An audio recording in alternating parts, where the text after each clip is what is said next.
Right on time. Hello, folks. Welcome back to another fight night, this time collegiate edition. It's your boy F. Dot and Jamerson. How you doing, Jamerson? I'm doing well. Super excited, of course, like always. I love the collegiate crowd, so every Monday, this is one of the biggest highlights of my week.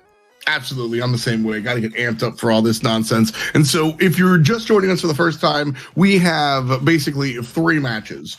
There is a best of 3 that awaits us after a couple of best of 1s. We figure out who's going to go play there in the finals, and we get right to it. So fun stuff here. Last time around, we saw some good competition. These days, we have the 4th map, Ascent. Valorant's been out for, what, 3 weeks now, right? Mm-hmm. Yeah. I mean, still needs a lot of adjustments. I feel like, people are getting used to Ascent right now. So I'm not surprised at all that we're going back to the 3 maps from beta. Yeah, it's it's a lot of fun kind of watching it all wind down. A couple of matches on the docket here today. As I said, we're going to start off with our single game set. So we've got the University of Utah. They're going to be going head-to-head against Dominguez Hill, which is a squad that we've already seen before. So the newcomers, Andy Colbart, Cool ABC, Flame Turtle, and OMG, it's cookie time. Why don't you go ahead and introduce the players on Dominguez Hill, Jamerson? Yeah, okay. Thank you for the honor of introducing the players from Dominguez Hills here. Babe is going to be coming in, of course, as their first player. And our favorite, of course, from the Dominguez Hills roster, Bum Tickley, is rejoining us this week. We've also got Dino, Dizzy, and Elite Infinity. And so this is their second opportunity fighting in the Collegiate Fight Night. I think Bum Tickley is going to get a lot of the spotlight here, but Elite Infinity, that's a classic Elite name. I like that. And so, no, I agree. Yeah. Like it's a name that just sounds cool, ages well, Zero cool. It starts off, I think, you'd be 12 years old and you need a name, and then it's okay, here we go. You settle on it, and then you're able to actually settle on that for the next 2 decades. Yeah, it's a name that's going to age well. So I'm glad that he picked that one. Yeah. How do you feel about Bum Tickley? Oh, I love him. He's the best. He's the greatest. Why are you doing this to us? If you're going to be competing, you can't be doing this to the casters, man. So whatever their names are, I'm sure we'll be saying them a lot during these matches. Because like I said, Dominguez Hill, we've seen these guys before, and they actually come out and they really play. So we'll see how they bring it tonight. But as far as our rosters are concerned, this is our best of 1. I believe we're going to be playing on Bind. And it is Dominguez Hill's choice, right? Yeah, it was their choice. And so that means that University of Utah is going to be starting off, as we've seen here on Bind, with the huge benefit of starting off on the defense. That's really just been the approach almost every time, is players going for the defensive pushes, or rather going for defensive at the beginning, because you're just able to kind of handle these sites. Bind has 2 very established sites. We've seen different ways to handle it, whether it's 2 on A or 3 on A. The former being what we see a little bit more recently, 3 all the way over on B. But when it comes down to it, I mean, it's what makes it so difficult to attack? Well, I don't think it's the difficulty of attacking a site, right? I think really it just comes down to how much easier it generally is to set up a defense. And then, of course, the fact that on a retake, you have a higher likelihood of being able to set up a retake from multiple angles, while on the offense, right? It's generally 1-dimensional or 2-dimensional. If you're pushing A, you're pushing bathrooms and you're pushing short, right? But on a retake, the defensive team has an option to have maybe had someone push up all the way to spawn over to wishbone, and they're able to basically make it a three-pronged attack on the retake. So it's a lot easier for defense. Yeah, it makes a lot of sense. Kind of coming back into it is a little bit easier than just coming from the front side. Utah versus Dominguez Hill. Going to jump into the game in just a little bit. A brief pause. Players kind of getting everything set up here. But let's talk compositions before we jump into this one. Up and down, you've got to see the cipher, I think. We used to say it's about Sage. But that's my change to the sentence. I think you almost always need a cipher. Almost every single competitive team that we've seen here has had a Cypher. Yeah, Cypher is just an incredible anchor, right? He really does afford the team the opportunity to stack a site on defense if they really wanted to, right? Especially here on Vine. His solo B can be incredibly strong. The simple fact that, of course, with his camera, he can peek long safely without having to, put himself in danger at all whatsoever, affords him so much kind of positional playability. It's fantastic to see how a simple kit just opens up so much for a team. Yeah, I think a lot of people agree that his ultimate is not something that I want to. Yes, please, I'm glad to have it, but you're not picking Cypher for the ultimate, the flash of 2 seconds of the enemy team every 8 rounds or so. You're really picking him up again. I think Tripwire, I don't know. I'd fight over this. Tripwire versus camera. What's more impactful to you? I think I would much rather have those the tripwires for sure. It does slow people down, and people are getting used to the normal camera or normal tripwire spots. Yeah, but that's where like the counter mind games play come in. Now, of course, Cool ABC starts it off, takes out Elite Infinity. That's a huge start for the defense. I like that play here coming out from Cool ABC. I think if you're going to play the Jet, that's one way to do it. Play it aggressively and say no way. 3 for Jet already. And again, her walking up and then using that side dash, that's what I like to see out of Jet. Yeah, that's why she's such an incredibly strong duelist at that point. Flame Turtle, I didn't really get to talk about it at the beginning of this, but I believe, to the best of my recollection, was on the Overwatch collegiate team for the Utes. And so, again, glad to see a returning name, at least a familiar name for myself as I continue to do these collegiate broadcasts. Yeah, for sure. It's one of the things that you can kind of expect to see a little bit, I suppose, and bleed over from the Overwatch scene who, this is the new game. You generally see a little bit of bleed from the old hotness to the new one. Not a lot of crossover, I think. Obviously, Overwatch is a shooter, but I think this is a very different type of shooter. So we'll see if any of those skills translate. It's much slower. You can't spam your abilities. You can't spam firing at this point. Now here, this is going to be an important round, right? Utah were able to win that pistol round, and we see a lot of teams struggling after winning the pistol round and the subsequent anti-eco round, having difficulty on the rifle round. And it's looking like they've already put in some decent money into this round. And so Dominguez Hills, they have the opportunity. It looks like this round's already kind of going to be washed for them. In the third round, having that superior firepower going to that third round. And a lot of teams end up struggling there after taking the first 2. Yeah, the second round is almost always, I'd say 80% of the time, just a wash. It's whoever won the first round is likely going to grab the second. You're usually at a gun disadvantage, and so no team is ever really too upset for losing the first 2 rounds in a row. That's just kind of how it goes. But that third round, once you're on equal footing, that's where a lot of teams kind of look to make that burst and that charge. So we'll see if that's the case for Utah. Yeah, well, oftentimes we do say like third round is equal footing, right? But teams don't want to give up that SMG that they had invested into. And so ultimately they end up playing into a round where they're fighting SMGs or they're fighting rifles with their SMGs. So that's going to be a very important thing to look at going into this. Dominguez Hills able to get that plant, and they should be able to. There we go. Ooh. Getting that plant, they're going to be have a full buy going into the third round here. But Utah, we'll see how much more they want to kind of invest into that third round.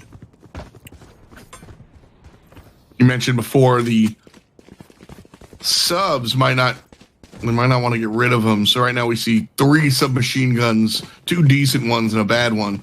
And they're going to keep the subs. One player will go with a rifle and the other will grab an op. So I actually really like this setup. I think this is how you kind of want to come in here. Oh, 2 rifles. Nice look. Yeah, the crux of this is going to be, of course, that Sage with that operator and exactly how Koblart wants to play with it right now. We see, of course, a lot of cheeky peeks like this one. Yeah, up close and personal there with the big gun.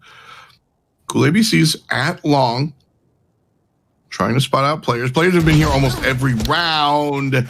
Dominguez Hills switches up the angle does a really good job of punishing Cool ABC.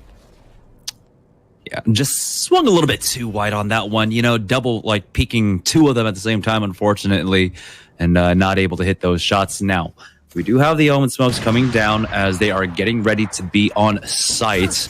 We do have a lurk from Dominguez Hills all the way over at Bathroom at A as well. Gotta keep our eyes on that one. It's a big trade up here in Hookah. One player up for Utah. Gets one kill. Trying to get the second one. Find it. What a great triple kill. Dominguez Hill to the Sova player. Like, I appreciate what Cool ABC tried to do over by B. You know, with the simple fact that, of course, he's got the mobility of the jet, and he can go out if he gets way too peaked, right? Sure. But the problem was that he was way too far up. You got to understand also the kind of firepower that the team's bringing in. You can't get one tapped.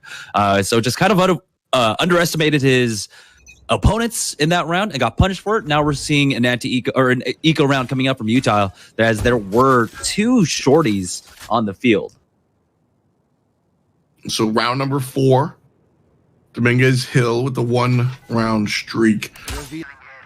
Trying to push it. Bum Tickly, Mr. BT, he's on top of the leaderboards. 3 and 2, if I'm not mistaken. You giggling? Huh? I thought I heard somebody giggling. Oh no, I think that was my chair giggling. Like, it giggled in spirit for you. Sorry. Yeah, that's always my excuse too. It was my chair. Yeah. A site. But I like from B. Yeah, I like what Dominguez Hill is doing. Avoiding these angles where there's a very high likelihood on an anti-eco where you're going to run into something like the Judge, something like the Shorty. Right. So these are much better distances for them. They just have to be careful of like Flame Turtle right here. Oh, Bum Tickly. Not liking that one. Tried to go for it. Respect the charge play. But it's a full 5-on-5 minus the kill. And so now it's going to be even 4-on-4. I know exactly. Bave gets a good angle and takes one down. And now going to be spotted thanks to the recon dart. Jet player. Armed and ready. Misses the majority of the knives. Goes high. Grabs one. Oh, no. The timing on that smoke, but Andy's here with the flank. He's going to figure out if he can do this all by himself. One player versus one player, the fake. And trying to sniff out Sage. Sage is lurking in U-Haul. You can see her through the wall. Trying to play it safe. Steps out. Audio cue perhaps. And grabs the running charge. Able to grab the kill. Nice job. And that'll even things up 2-2. That was a minimal investment coming out from the Utes, though, into that round. And so doing a decent job of making a little bit troublesome for Dominguez Hills to build up a nice bank at this point. But now this is going to be the full rifle round coming up from both sides. So this is going to be a bit more telling about the story of the tape for the rest of the match. Remember, this is just the best of one. So the teams don't have that much time to adjust. So this rifle round and subsequent ones are going to be the most important moving forward. So this round 5 is really the equal footing. You said round 3 is usually where we say it, and you kind of insinuated like that's what we say, but it's not always the case. This is really the even footing. More often than not, yes. I mean, it all honestly comes down to like how of course the team that wins the pistol round buys into the second round. A lot of times, you know, we do see the SMGs coming out, but we also have people that just have faith in their pistols. That's me. It doesn't always work. Long's going to be the fight. Cool ABC grabs one and the double. Nice job there. The dash forward was swag. I don't think he meant to dash forward. Yeah, I don't think he meant to. He looked a little bit surprised when the animation ended. Like, how'd I end up here, guys? But he gets the deuce, and that's massive for Utah. And that's what we're talking about. When it's equal footing, when it's rifles versus rifles, who ends up winning? And Koblart, along with Cool ABC, are coming up huge for Utah. 2 players going to peek around long. 2 players lying in wait. 1 goes blue. 2 go blue. Flawless for Utah. On to round 6. Yeah, that was a decisive a decisive win to say the least here. Now, there's an opportunity for a force up, and it looks like that's what Dominguez Hills might do. As now it's just going to be pistol buys. They want to try a second go at the rifles here, along with some decent armor. So, Dominguez Hills, they have an opportunity. Again, though, on these eco rounds, you need to do something different. You can't just try to play default and hope that like your sheriff gets a headshot. You need to do something to catch someone off guard. Maybe, triple peeking or quad peeking Cool ABC here on long. He's been here almost every round. We got to try to figure something out. All right, try to sniff him out. We're not going to go long. And there's the sheriff. They are going to try and just get the pick with the sheriff, but he can't even get the bot. Oh no! I hope that's not foreshadowing. Yeah, that's not a great sign. Indeed. He's going to go ahead and throw out one smoke though to try and go for this peek over at long. A side still peppered with Dominguez Hill players. The spike is located there as well. Cobalt pushing up a little bit. Dominguez Hill, though, since then seem to have retreated a little bit. But A, generally the call, kind of slow walking over here. I'm not sure if Dominguez Hills knows where they're going, but there's 35 seconds on the clock. Yeah, here comes the execute, though. The smokes are coming out now. Oh, as the Molly. Elite Infinity has to back off. 25. They got to go here. They got to go right now if they have any chance to survive at all. Flame Turtle picks up one close range, picks up two. Colblard's going to grab the third. Only 2 players left to play defense. Andy and Colblard cut it down to 0. And with 4 seconds on the clock, Utah execute. Yeah, the timing on that push coming out from Flame Turtle, just pushed through that smoke. Kind of brazen, I would say, of course. You hear all that utility coming out. You expect the majority of the push to be coming through that. But hey, he came up with it, and Dominguez Hills was completely caught off guard now. Utah with 4 rounds on the board.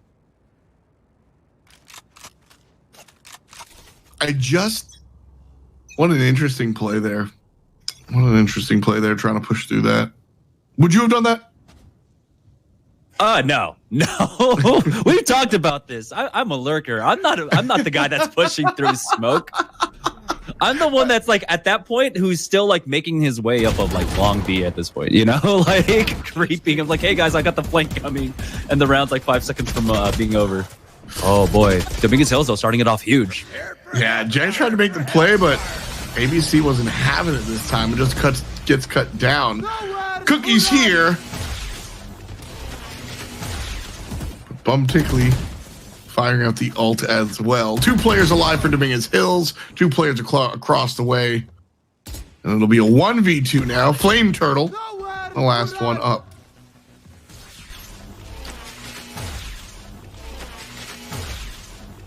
Cookie has no idea where the player is. The spike is in hand. Can't really rotate. 40 seconds on the clock. This has to be the spot. I like this. He's not making any noise, and they're wondering. I think they might be second guessing themselves whether or not maybe he was over at Hookah and was able to get back. But no, they're just going to hold their angles for now. If he can hold this longer, maybe they pull away. But he doesn't even have the opportunity. He's got the shorty though. I don't know what he does at that point. Yeah, there's nothing to do. Yeah, that's what you do. You walk out there and you're like, anybody? No hate for that play. All right, so we're going to have a force up now coming out from Dominguez Hills here. So looks like 3D Hizzy is going to be on an SMG. Bum Tickley, though, still has that pistol in hand. So Dominguez Hills just really looking for anything at this point. After getting their rifle round wins, or their first initial rifle round wins, they haven't been able to get much going at all. Trading away. Now they've got the man advantage here. And that's 2 that had been pushed up. So they need to just go ahead and force themselves onto the B site. Yeah, they got to go fast. Cypher ultimate in hand as well. Gets caught up on the trap wire. Still able to push forward. Spike going to be... No, Spike's going to be moved real quick. Now Spike's going to be planted here. Eyes can see it from both the alleyway and up on Hookah. Won't have eyes from it. On it from Labs. Bumtickly misses all the shots. And Utah gets another player. Cuts one down. That's it. But 2 players coming up through Hookah. Utah 3 players strong looking for the retake. Very smart, measured kind of rotate coming out from the youths there as they're able to bring in their Sage, get that res on the trade that they had over at Hookah at this point. And so Dominguez Hills, again, just a little bit too slow on the take, and that allowed Utah to just come in and just decimate this offense. Well done here. Well done by Utah. 6 rounds so far. 2 for Dominguez Hills. We're going to start up our 9th round of the contest. A couple more before we switch sides. And Utah doing a unexpected job. Again, to reiterate what we said in the pregame, the defensive side generally is looked at as the advantageous side. Now, how heavy in that direction is kind of up to debate. But I think if you're attacking on bind, I think 4 to 5 is kind of what I'm looking for. 2 is really low. Yeah, definitely do not want to be down there in the 2s.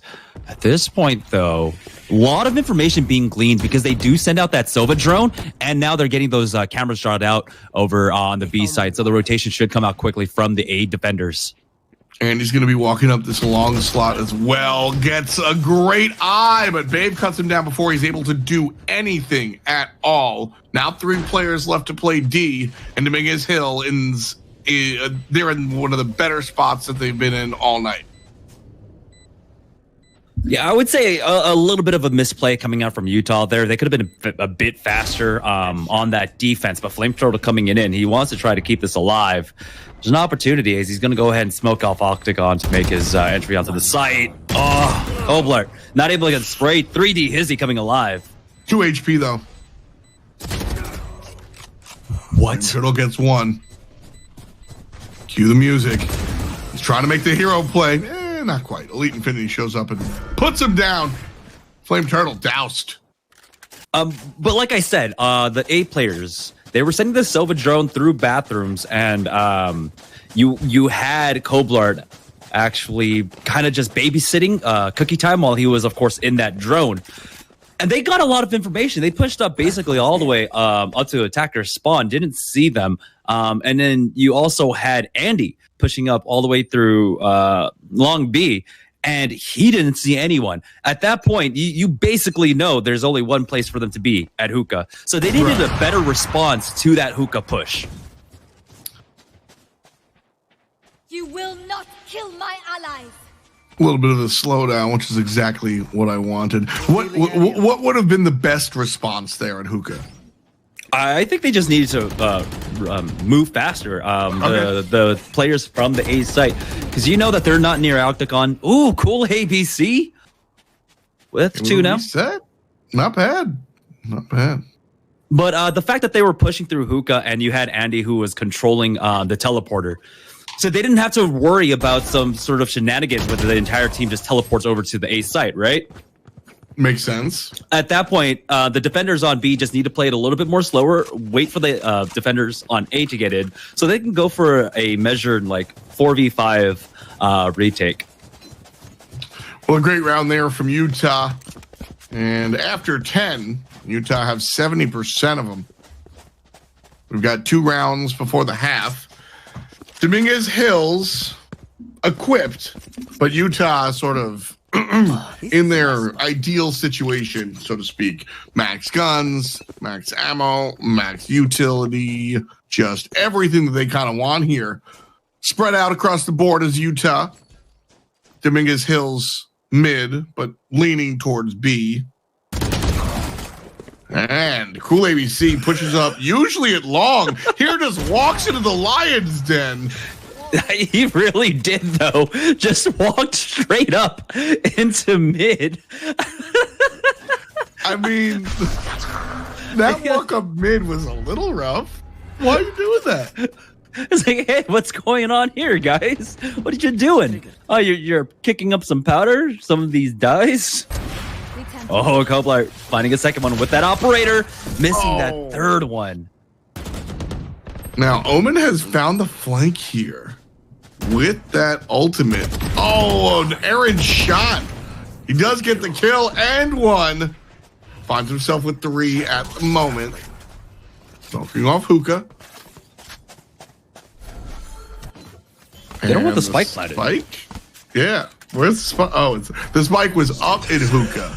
They had to go get the spike. They've gotten the spike. And, oh, the timing. That's rough. The spike is down. And I would say this would be a huge round for Dominguez Hills to win. They did force up into this one, but Utah have built up a decent bank throughout this. So going to the last round, they should be fine to buy out. There it is. The attackers are able to take this one. Dominguez Hills finds number 4. You do love to see it. If Dominguez Hills ends this half 7-5, I think it is not so bad. Oh, definitely. Definitely. You'd be happy with a 7-5 attacking side. Especially with the way it started. But the issue, again, is that they haven't done enough damage to Utah throughout the last 11 rounds. And so going into this round, take a look at this. They've got the double operator coming out, one on Kobler and one on Cool ABC. Don't imagine it's going to be the Jet kind of donating it over here at mid this time around. And so they're going to play it a little bit more measured and just wait this one out. We'll see how it all works out. BT Sova coming up long with the drone. One player falls back and will not be seen on the camera. Cool ABC one more time returns to long. Decided that mid was not his position to play. Yeah, he's done an excellent job of holding over here at long. So I kind of want to see him holding that angle a little bit longer at this point. Of course, there we go. He sees that Molotov coming out, or excuse me, the recon dart coming out from the enemy Sova.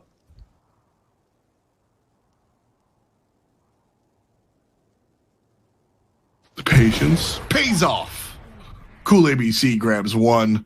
Dashes away. Spike goes down. Teammate picks it up. Dominguez Hill jerseys in hookah. He can't find one through the wall. Now Dominguez Hills has to reassess. Oh, and take a look at this lyric coming out. Flame Turtle was pushed up, has to fall back now, though. Smoked off. Flame Turtle trying to push through it. Finds one in the haze. Finds 2, but Babe is able to answer back. 4 on 2. Dominguez Hills get the plant, but they've got to have the fight here. Like I said, 4 on 2. That's not in their favor. No chance. 4 on 1. The stage player all alone. And gets sent on back to base. And right there, you got to see exactly what I was talking about. How, as the defense, playing retake, it's so much stronger. Right? Yes. Because you have the natural just ability to approach the retake from so many different angles. While generally an offensive push is just kind of one-dimensional. We saw there Utah really just kind of corral the last 2 players in, come in from all different angles, and then just, cleanly take that final round. So Utah getting 8 rounds there in their defensive half, really strong for them. Dominguez Hills need to win this pistol, or things are going to look super dire for them. Completely agree. I think if Dominguez Hills doesn't wind up with this one under their belt, they could expect Utah to reach 10, and then coming back from that deficit, is very, very tough. Utah now on the offensive, grouped up around A.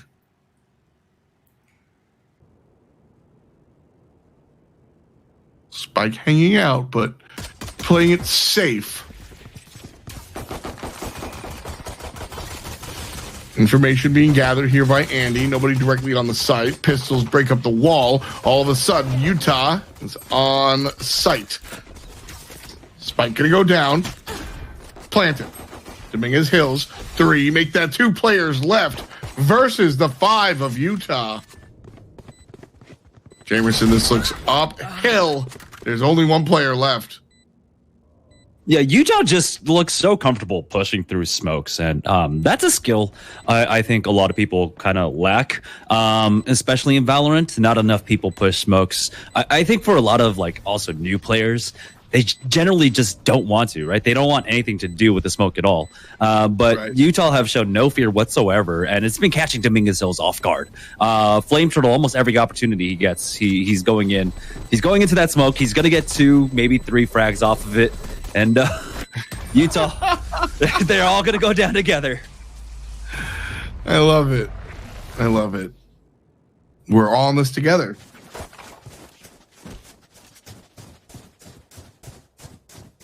You're a big High School Musical fan, right? Sure. I think High School Musical was like a year after me. So like I barely missed out on it, but I knew what it was, you know, because like I still had like a lot of friends that were like in high school after I graduated, right? As you were do. Aware that it existed. Yes, and then I grew to appreciate Zac Efron in my later years because that man is gorgeous. And so you've gone back, and now you're a big High School Musical aficionado, right? No, it'd be different because Zac Efron, like he's evolved, he's changed so much, he's grown. All right. Hopefully, Dominguez Hills can do the same and grow in this matchup. Because if not, they're going to be left behind. Like I don't know, a Zac Efron movie. I've never seen any of them. I apologize. What was the one with Matt Perry? Couldn't where tell they switch bodies? Friends? Where they like switch bodies or something like that.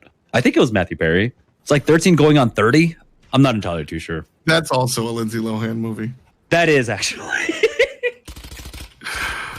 Players coming through bathrooms. 5 players up. 40 seconds on the clock. A slow round here for round number 14. A will be the push, though. Players just went back to grab the spike, actually, and they're going to rectify that. It's going to be a B push. Only 1 player playing D. Rotation from Dominguez Hills.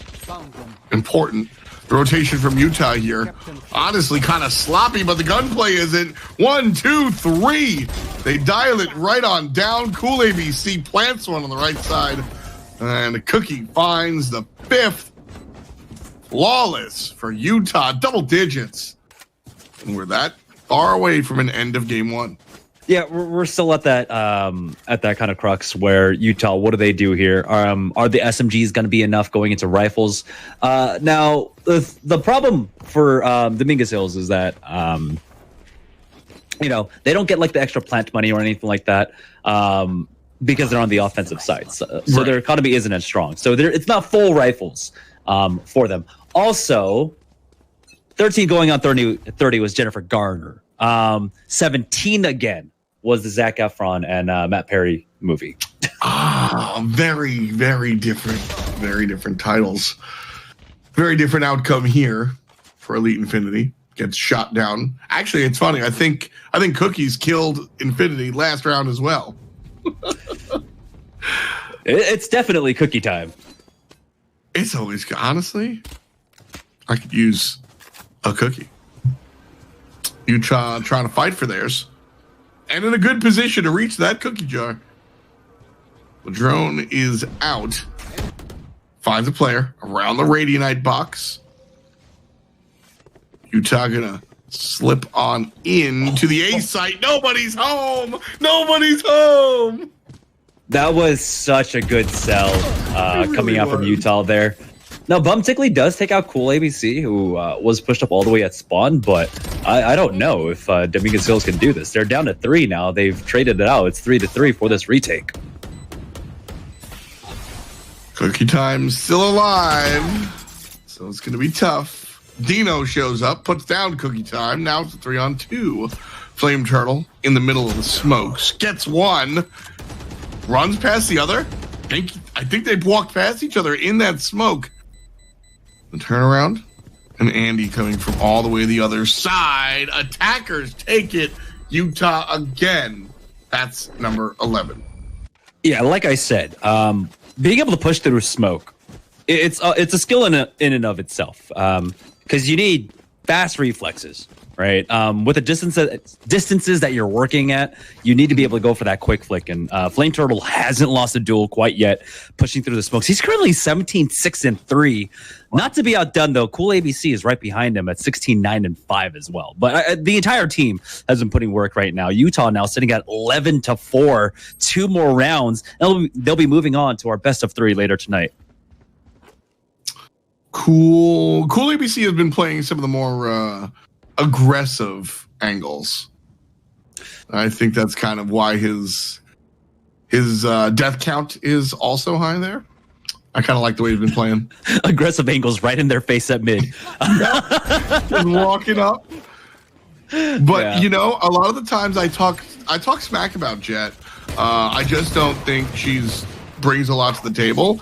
And Cool ABC here is doing what Jet's supposed to be doing. 3. Babe goes down. Cool ABC makes me look good as they grab 3 in the round.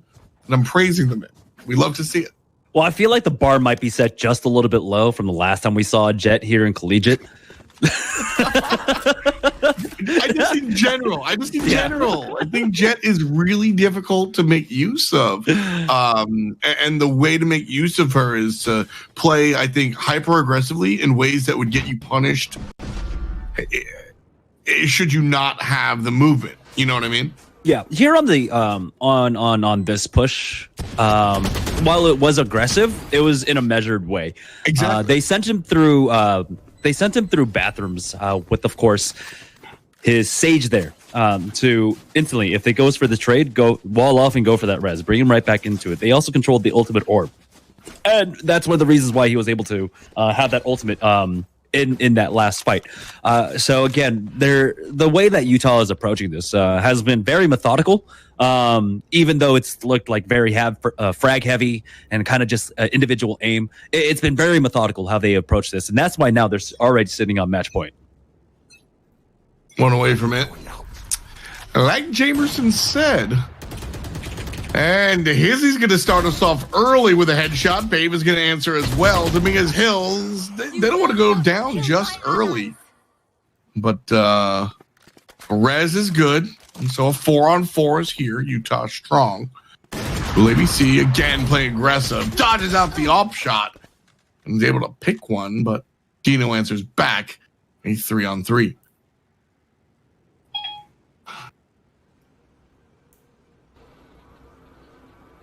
Information from Cookie. Where are they looking? Honestly, they're just trying to find anything because it looks like they are going to full commit. They have the bomb over here as well, so they're just going to go ahead and push through. That's a huge pickup by Cookie Time. A little bit of difficulty for but a second one, though. That's a nice one. Okay. All right, Cookie. One player left is Elite Infinity. Can the lone player stop Utah? From the left to the right. And there it is. Utah take game 1. They'll be moving on. We'll see them in the finals. And they'll play the winner of the next one. Good stuff there from Utah. Yeah, Utah were finally able to break that 3rd round curse, right? After taking 2 off the back of the pistol round there. So again, just showing what a measured kind of approach to the offense can do. I do like, of course, that they did a really good job of early on kind of establishing control over a bathroom, which is why their A play was incredibly strong at that point. No challenge really coming out from Dominguez Hills on that bathroom. And that's why whenever we go here to bind, I always say you have to have presence on bathroom. Bathroom is the crux of your defense over on the A site. It can be tough there, kind of dealing with it, because how many position players do you want to commit to that one spot can be a question that you want to ask yourself. But look at that, 6 first bloods. for the out of the 20 kills in total for ABC here. I think that really shows just how aggressively they were playing. I love to see that too. Like I said, if you're going to bring the jet, I need more than just getting a fancy boost for the odd angle every couple of rounds. And then whatever you do with your knives, cool, man. Whatever. But the movement, playing aggressively, looking for those first picks, and then dashing out. If you're going to play jet, that's how I want to see it. Yeah, that's exactly what you need to do as that role, right? We saw coming up from Dominguez Hills, I believe they weren't playing a single duelist at all whatsoever. They were playing the Omen, Brimstone, Sova, Cypher, and the Sage. So they didn't have the same kind of mobility, while Cool ABC brought a lot more dynamic plays with it, but also just played the role to a T. Being that entry fragger, even though, of course, they started off on the defensive end, he was being very aggressive with it, as if he was like on the offense. And so he kept Dominguez Hills on their toes the entire time, just the way that he was playing differently. He would push up from long B, he would be pushing up through hookah, and it made it very hard to read. And so I think he was honestly one of the strongest players for that team in that regard, just for the simple fact that he made the defense that much more difficult to crack for Dominguez Hills. Exactly that. That's it. It wasn't just good gunplay. It was good decision making. Love to see that. Congrats to Dominguez Hills. They're going to be moving on. They will play the winner of Toronto and University of Illinois. Don't go anywhere. We'll be right back with more Collegiate Fight Night after this.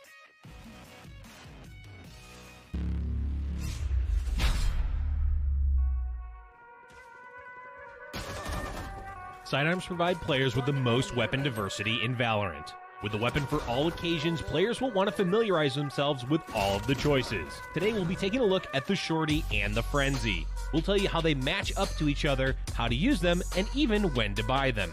With completely different firing methods, bullet spreads, magazine sizes, and damage output, both the Shorty and the Frenzy are in a class of their own when looking at available sidearms. The Shorty is a semi-automatic sawed-off shotgun with a large and unpredictable bullet spread, even when compared to its big brothers, the Bucky and Judge. The Frenzy, however, is a fully automatic machine pistol that follows similar patterns to SMGs and rifles, with its recoil climbing before leveling out, but this little guy works best in short 3 to 4 round bursts. Spraying an entire clip from the Frenzy may look cool, but you probably won't be rewarded for it. Like all of the other sidearms, neither of these weapons offer any kind of ADS or alternate firing method. What you see is what you get. Both weapons have varied magazine sizes. The Shorty has the smallest bullet count in the game with 12, with only 2 shells available at a time. The Frenzy is a bit more forgiving in the magazine department, having 13 in each clip for a total of 52. When comparing their rates of fire, the Shorty is one of the slower firing weapons in the game, having a fire rate of 3.3 shells per second. It's important to note that the Shorty produces 15 pellets when fired. Naturally, as the Frenzy is fully automatic, it's going to boast a significantly higher fire rate at 10 rounds per second, a pinch faster than rifles, but still lagging behind SMGs. These weapons also have wildly different damage outputs and effective ranges as well. The Shorty works best within 10 meters, and each pellet will deal 36 damage to the head, 12 to the body, and 10 to the legs. This little shotgun packs quite the punch and can one-shot anyone who gets too close. While its close range power isn't as potent as the Shorty, the Frenzy can be used a bit further away with an effective range of 20 meters. Dealing 78 damage to the head, this machine pistol can easily two-shot even a fully armored opponent. Unfortunately, with its 26 body and 22 leg damage, it's going to take at least a half a dozen shots to drop enemies with full armor. Be careful when trying to use these weapons out of their effective ranges, especially the Shorty. You'll notice very quickly how hard its damage drops off, not simply because each pellet does less damage, but because of how sporadic the spread becomes. Stick to close quarters. The Frenzy is a tad more forgiving in the ranges it can operate in. Its damage drop off beyond its golden zone of 20 meters isn't as harsh and can still secure kills, although it will require a bit more control when firing at these ranges. By now, we know these guns inside and out. But when should we expect to see them? The Shorty and Frenzy will run you 200 and 400 credits respectively, so there's no high economic commitment to pick them up. This makes them very valuable in both pistol and eco rounds. If your team is looking to play aggressive while spending as little money as possible, pick yourselves up either one of these sidearms. Once you get close enough, Welcome back. Hey guys. We were in like deep discussion before this, and so I wasn't quite ready to honestly come back. But yeah, we got our second match now on the docket. I'm always ready. Here we go. Yeah, esports. There it is. I don't know. That felt like the most pro sportsy thing that I could do. Are you from friend to friend? Are you okay? I've been awake like only about an hour now. So this is me getting kind of used to. I know you're West Coast, but that's still 5 p.m. You realize that, right? Yeah. The weekend was a weird one. I'll admit. Cheers to the weird weekends, and cheers to our next two contestants. University of Toronto is going head-to-head against University of Illinois. This one is interesting. We have two teams that I'm unfamiliar with. However, a small fun fact: there's a player on Toronto, I believe it is. No, player on Illinois, whose name is Kret, and Kret is the name of the commentator that I came up with in the amateur circuit 7 years ago. Okay, thank God. You went the opposite route with what I was looking at, because you collegiate players, you're not making it easy on us whatsoever right now, especially University of Toronto. But I'm excited to see University of Toronto because small little bit of history here with the school in general, because they've had a fairly heavy presence in collegiate Overwatch, at least when I first started doing it. They were in the top 4 for the first national Overwatch collegiate tournament. And so now I don't think, to the best of my recollection, any of these players were on that team. I know, of course, this was like 4 or 5 years ago. Everyone's kind of graduated through. But representing Toronto this week, it's going to be Pharaoh, Fly, Cow, Moose, Leah Panda, No Dick, and Poopy Head. Hey, sorry. Hey, Jamerson, sorry. My headset just went off a little bit.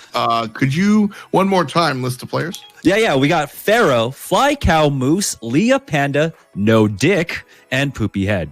Excellent. University of Illinois is going to be Anacom, Buns, Hell, Kret, and Nova version 2. Love that. Great names. Big fan. So, University of Toronto versus Illinois. Illinois is going to go ahead and choose the map that's Ascent. And that means Toronto is going to pick Attacker. Yeah, this is one of the maps where, honestly, I Attack seems to be probably favored, simply because the B side is just so weird. The B side for like it's just weird, so weird. It's the best way I can describe it. But like the mid control is kind of different in how everything works here, like compared to other maps. You don't necessarily like need to full on have it. The kind of angles that you can peek.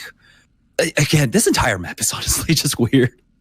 It really is. But I like the way it's kind of got this giant mid that you can straight up ignore. A lot of the maps, in order to get or play correctly A or B, you have to go through mid. I think that you can approach the A or the B site by without looking at mid and still be successful, even though you're funneled in through those spots. I think that the vision on the defensive end to those funnel spots is less such than other maps, and that allows you to avoid mid a little bit more successfully on Ascent.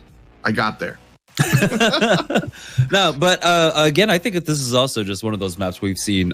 We saw last week at the very least, where operator play is a lot more prominent. Double operator especially. We don't get to see as many double operators on other maps, but because of the long sight lines over at mid and really having to fight for that, it's super important. I'm here for it, man. I love it. I think it's a lot of fun. I'm a big Sova fanboy. This is where Sova could look real good. Everybody drops a million smokes in the mid. You send out the recon dart and you snipe them anyway. I think that's really fun. Reyna, though.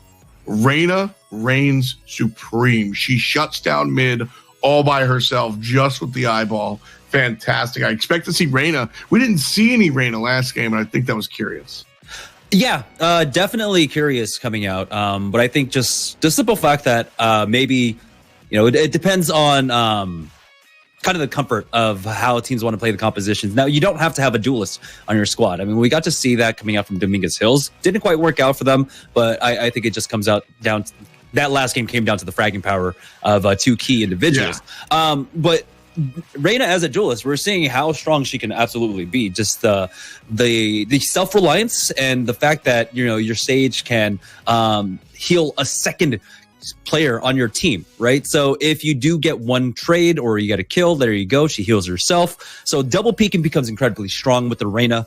Just the simple fact that you're able to reestablish your game and be full fighting force once again after any trade. I mean, hell, Reyna can kind of do it herself as far as double peeking by herself, right? She just kind of tosses out and then walks out. You got to shoot the eyeball before you shoot her, but she's just shooting you. That's always fun. You just had like flashbacks of Ascent there, right? Your solo queue games, like a very specific one. They were talking to me in all chat. It was not entertaining. I desperately await ranked. Just so you guys know, there's a player in the restroom. We're going to jump into the game as soon as they're ready. We're not just talking to hear ourselves speak, but since we are up here, I'm going to ask you: are you excited for ranked? Always. One of the issues, though, like I would say with this game, is the simple fact that this is one of those games where you have to stack. You have to stack. If you want to climb, you have to stack. And my entire history of like playing any competitive game, I don't. I solo queue through almost all my ranked modes. Same. And here's the thing: is that at least when it was ranked before in the beta, it was a different players were trying to win. You know, I get in my unranked games here, and it's just players. I don't need everybody to be good at the game. I'm not that good at the game, but I need you to try to be good at the game. Like, that's really all I ask. I need you at the keyboard. Yeah. Yeah, man. Players, it's unranked. What am I going to say? They don't have a TDM mode, so you want to just like eat your chips in my ear while playing with one hand? Like, go ahead. But when ranked comes, that player won't be in my game. I'll feel a lot better, and I'll be able to actually play Valorant, which I feel like if you're not playing tens, it's kind of an uphill battle. Yeah, definitely. That's one of the issues, right? Like if you're playing solos, it's fine, you know, as long as your team is there. But inevitably, you're going to be running into the 5 stacks. They haven't done anything, you know, to really try to separate that, and I don't think they've said anything about separating the 5 stacks from like solo queuers. So until that happens, I'm gonna have to start looking for a squad. We'll see if I like, you know, depends on how high I climb at that point. All I'm hearing is free agent Jamerson. I think if there's a team out there that's looking for him, he specializes in the scout. He's very adept at the scout.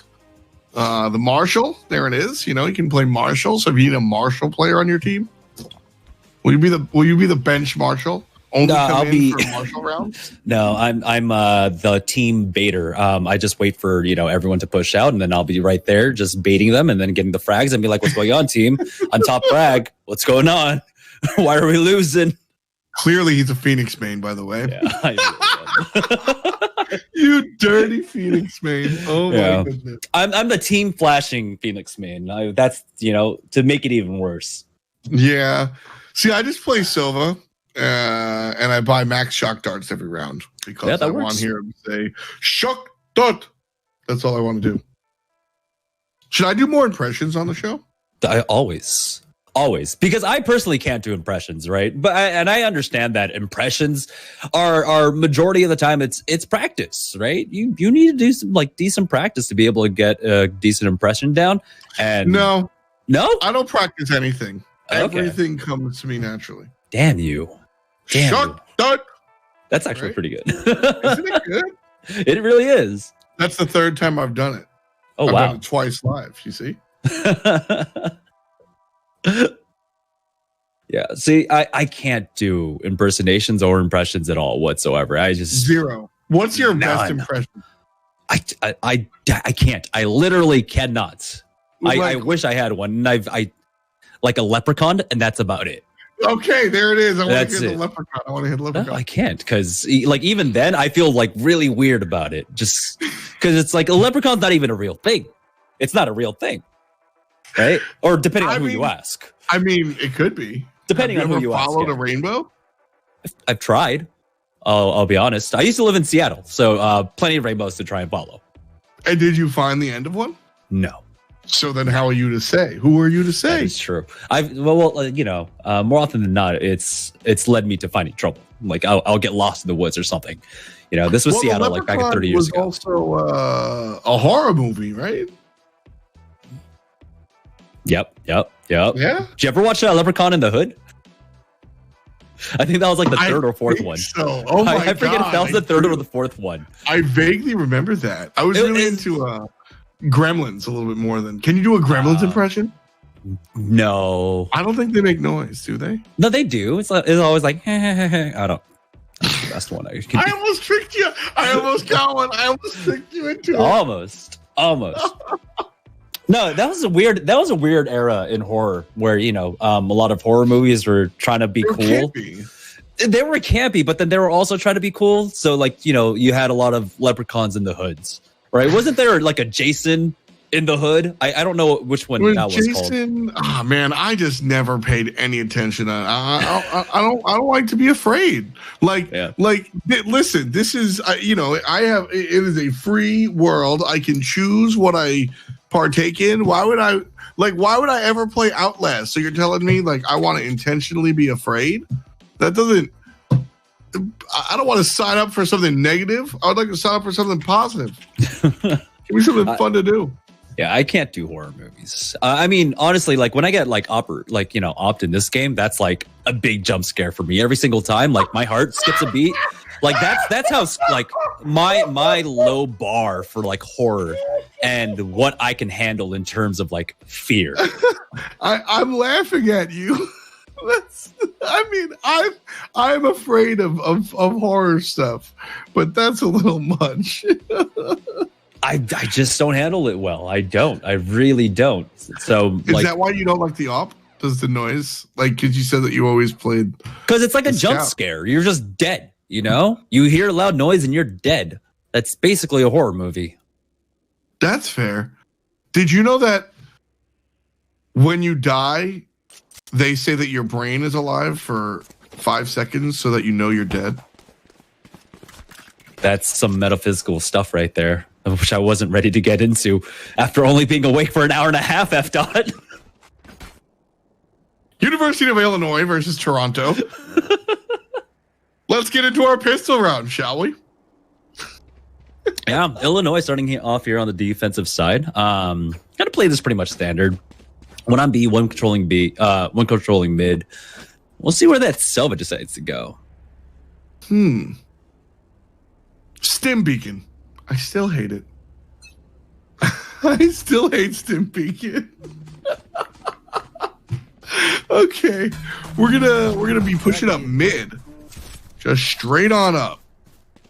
One player going to be lurking, trying to fake the push onto B. That's why you saw the fire shots. But it's going to be like a mid to A push, it looks like. But a very slow push. Panda gets shot out in the midst of the smoke. Down he goes. Here's the Jet player waiting, finds it, puts down Hell. All of a sudden, it's a 4-on-4. Yeah, the shoulder peak actually paying off for them, but they've got basically the entire roster here from Toronto over at B main to try and push on in. The wall does go down, and here they go. Wall it up, and they are onto the site. Oh, 1 down, 2 down, 3 down, just like that. Illinois doing well. And 3 kills for that player. Easy peasy. Illinois starts things off hot.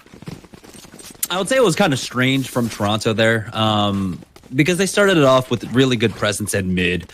Once they lost that initial man, they just completely gave it up and didn't try to fight for it anymore. And then committing all 4 players onto B main there, I don't think they necessarily needed to do that. I think they could have still applied pressure through mid. But right now, Illinois off to a good start. They really were able to hold on to a lot of players. So really good start for them. Shorty's coming on out. Shorty's on offense. Yeah. Not something you see often. A lot of times we talk about buying the shorty specifically on round 2, but it's an odd look. Why don't you break down why? No, it's definitely an odd look. You nailed it. It's a great anti-eco or a great eco. Force up on your second round after pistol. Here we go. Mid control Hell only getting 1 before he goes down, but Nova's able to trade away for a second. Jet walks right into the crosshairs of Nova the Sova. And there's 3 just like that. Canadians trying to fight back into it, but she's surrounded on all sides, and Kret gets the kill. Nice job there. And it's 2 rounds in a row for Illinois. Yeah, those shorties, I like them better on defense than offense. I completely agree. Shorties, definitely, you want to be holding a close angle on someone, right? You don't want to be peeking with something like that because you don't know what range you need to be fighting at. On the defense, you control which range you're holding an angle. At this point, though, long range coming out from Ansium here as he's got that operator in play for Illinois. The early op lined up. Ooh, misses, loses the duel to the Vandal. Oh, no. That's surprising because he had like an eternity to line that one up. I'm surprised he missed that shot and then ended up losing. Hell does recover it for now, and he's going to try and peek that angle for his squad and try and regain some mid control for the team. Yeah, this is a CS sweat angle for sure. With the tiny crosshair gaps. Those are always so rough. Player walking through market. Leah gonna look for information. They'll grab it. Tries to follow the Sova. Can't find the bullets. Trying to push on through. Nobody at A. And Illinois have 2 players that are going to be able to flank on down. Hell trades out. Toronto 4 strong, 3 strong. After Hell shows up again, Illinois with 2 to defend. That's why it's so important to get that mid pressure and presence, as they are going to make their way onto the B site. Now Sage is in the back here. You have to be careful. Peeks over, doesn't hit anything. No, Dick goes down. Kret will finally get traded away as the bomb goes down for Illinois. Spike planted. And now the 1v2. Buns is out here looking for it. It's got a Phantom. Save or go? Well, there's your answer. Again, this is one of those rounds where it was that 3rd round, right? So right. They didn't invest as much into it, did Illinois? And so it looks like they will be able to force up. It's just going to be Ansium, who is without any money, having used that operator in that round.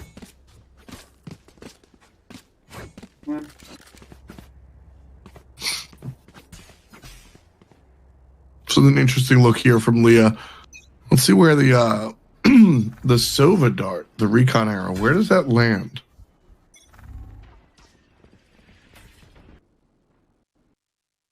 Looks like they didn't even shoot it. But they got some information from around this corner. So Kret's waiting. Toronto not really committing anywhere. Nailed them. Oh, poopy head with 1 shot. Takes down Kret. Yep, to the head. Just got him. At this point, again, I really do like how heavily Toronto has been investing into their control over mid. You can see why they decided to pick attacker side, looking that comfortable. Most players I've seen so far on Ascent most teams don't look that confident whatsoever in taking A or in taking mid. But Toronto have shown no fear whatsoever, and they've had complete presence over it. Yeah, repeatedly, they kind of go to it, and it's been working out. Spike at B, but not being planted. Come on, Pharaoh. There you go. Like, playing up there was an interesting choice, but the spike is down, and Toronto looked to tie it. Now, they do have 2 people flanking over here, basically at attacker spawn, and that might catch... Nope, Leah gets him. No, Leah's not perturbed whatsoever. He's able to hold that down. Double peeks the angle, see if someone else is coming up, and he did detect 1. There's going to be... Ooh, Hell picks up one, sees the second, can't answer it. Pharaoh now eyes on A, turning around. 3 players up for Toronto, and just the one Jet, which is right here. And Siam. Misses the shots, gets the retribution. Picks up a gun. Ooh. There's a player right behind them as well. Pharaoh's not going to be happy when he sees that on stream. 3 HP. Three missed shots from the sheriff. Okay, so operator now coming out from Toronto here, which is kind of surprising. Because the way that they've been playing the mid, I don't think they need the operator as much as Illinois would like to have it in mid. Okay. Yes, I fully agree with that. I think that interesting angle.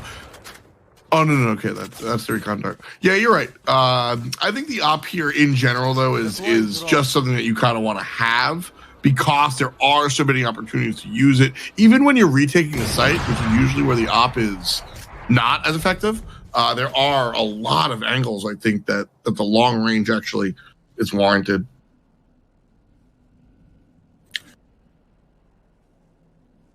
Toronto started it all off. That operator paying off. No Dick was able to find one. Oh, the one tap from Anciam, waiting for the other 2. There's the secondary and the third. No charges left. Incredible stuff coming out from the Jet player. Jets tonight. There's the 4th. And the defenders are able to take this. Illinois up 3-2. And that's the thing about this game, right? It's just... Yes, there are abilities and there are ways you can set teams up for success. But sometimes all the preparation in the world just goes straight down the drain when someone's hitting all their shots. and that's exactly what Anciam did there, just completely shutting it down on his own. Really had no trouble whatsoever shutting that down, getting that 4-piece.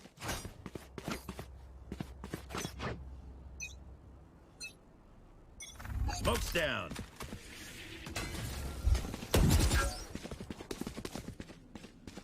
Now, coming into the 6th round here, it's surprisingly going back and forth now. 3 rounds for Illinois, 2 for Toronto here, as they're looking for a nice little boost with this wall.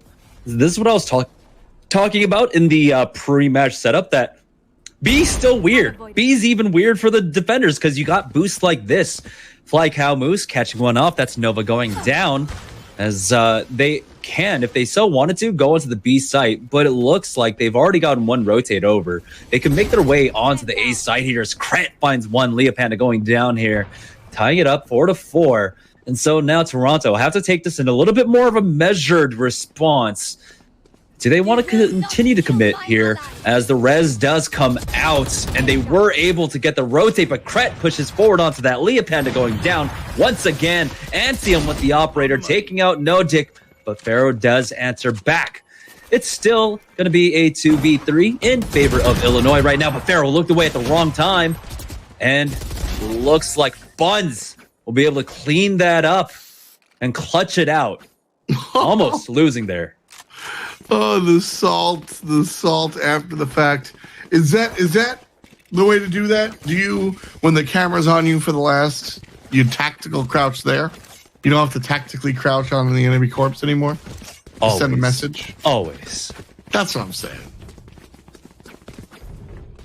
Tactical crouch. Toronto playing on the offensive this time around. Poopy Head will lead the charge.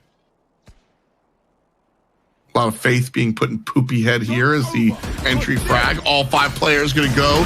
Phoenix going to pop the ult. Gets taken down immediately. You can tell it's hot. Buns is able to pick one off and gets traded out for it. Up high as hell. And Leah Panda is going to suffer the consequences. 4 players left on D. Get out of my way. Smoke off, but Hell finds another one once again. Toronto really not able to get much going here, as Anciam does have to commit his ultimate into it. Misses the right click as No Dick picks up 2. Okay, not bad. Nice job. Yeah, but All Toronto, I think, are pretty happy with that one. Now, the operator will get saved, but again, being able to take out 3, having to reinvest into armor, it goes a long way, I would say, starting off here. I am not going to disagree with you, but I'm not thrilled. I'm just not thrilled there. If I'm Toronto, especially understanding that Toronto chose to be attackers. Yeah. That's a round that I think I need to win if I'm Toronto. Clearly they tried to with their approach. And they did the same thing here, and they suffered the same consequence here. Tons of fun for Buns. And Illinois gotta be feeling good. Yeah, this is a much stronger start than I was expecting at this point with the way that Toronto was playing. But Illinois, off of honestly some individual heroic performances, are having a really, really strong start here. 6-2 now in this half. And Toronto, they'll be able to buy into this round, but see exactly how things work out for them here. Off shot through the smoke, not going to be taken. Recon dart fired. I would love to see them take the shot off of that info, but not happening. Yeah, now we do have possibly. No, it was just the bait on that. As he just goes ahead and backs off. That's no fun. I want to see better usage of that Omen ult. Hell, with a nice gun battle there. Well, the simple fact that he uses it kind of just slows down this push a lot. You know, they have to constantly be worried about their back. You're seeing they are definitely looking paranoid here as they back away now. 50 seconds left in this round. Actually, that's a big deal. Taking a look at the time, it's been a really good kind of slowdown here from Illinois. All of a sudden, though, they're getting lit up. 2 players alive. Hell, just barely. Kret's going to walk up, look for the res, and then turn around and look for a kill of his own. 2 players standing here for Toronto. Spike planted at A site. And Illinois just now taking over. Yeah, that plant about 5 seconds late there. We watched them, I think, on the mini map. And so at this point now, oh, he just busted through. How did that go down? How did that happen? Just walked on in? Yeah, he just walked right on in. So I'm not gonna lie. I picked up my glass of water. That's what I did there. I didn't get up and leave. I didn't make a cheeseburger. I didn't call a friend.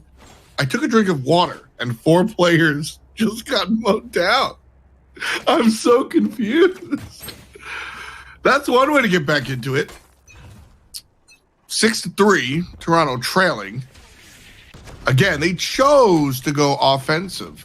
So they really need to hope this is a 6-5. 6-5, 6-6. We'll see what they can pull out here in the half. As Hell does have to concede ground. Again, Toronto has done an excellent job of just maintaining full control over this mid. So Illinois have been forced to play very default here, very safe. Anthem starts it off. That operator taking out Leo Panda, gets another one onto No Dick. You'll love to see that. The 2 kills. Nova's going to grab 2 of their own. And the shots up top. Buns finishes things off. Lucky number 7 for Illinois after 10.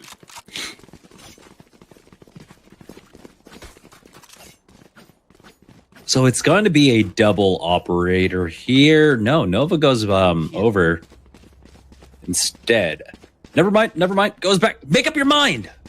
Nova. They were just deciding who was going to op, I think, and it's going to be the Omen. And we'll see how they kind of adjust and are able to hold this op. Mid seems to be the approach one more time versus Poopy Head's Marshall.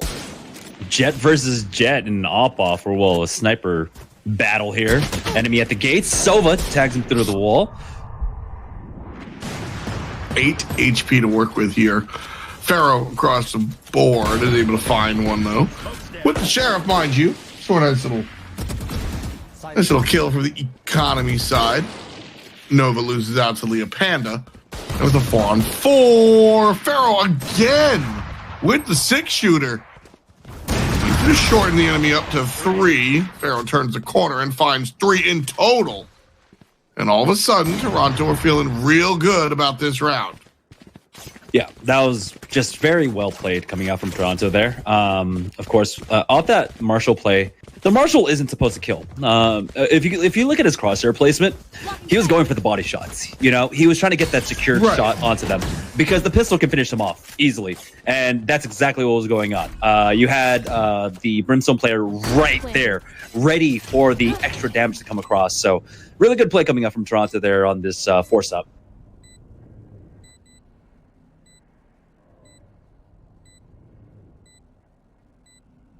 Players looking for the retake, not going to be the case.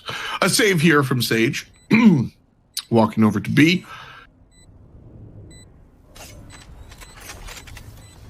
Nice stuff here. So Toronto picking up their 4th round.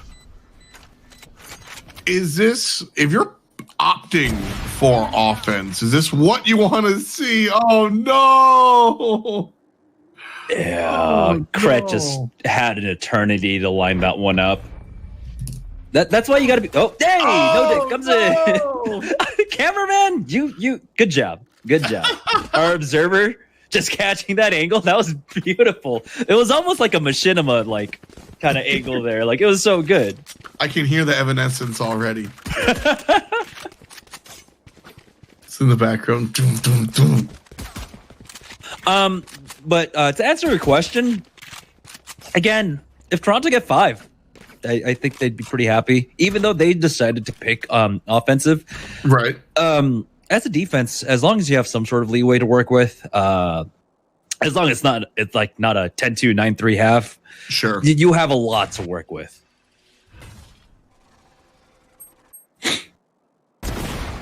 Nice shot there. Ancium using the jet mobility to get in trouble with the secondary shooter.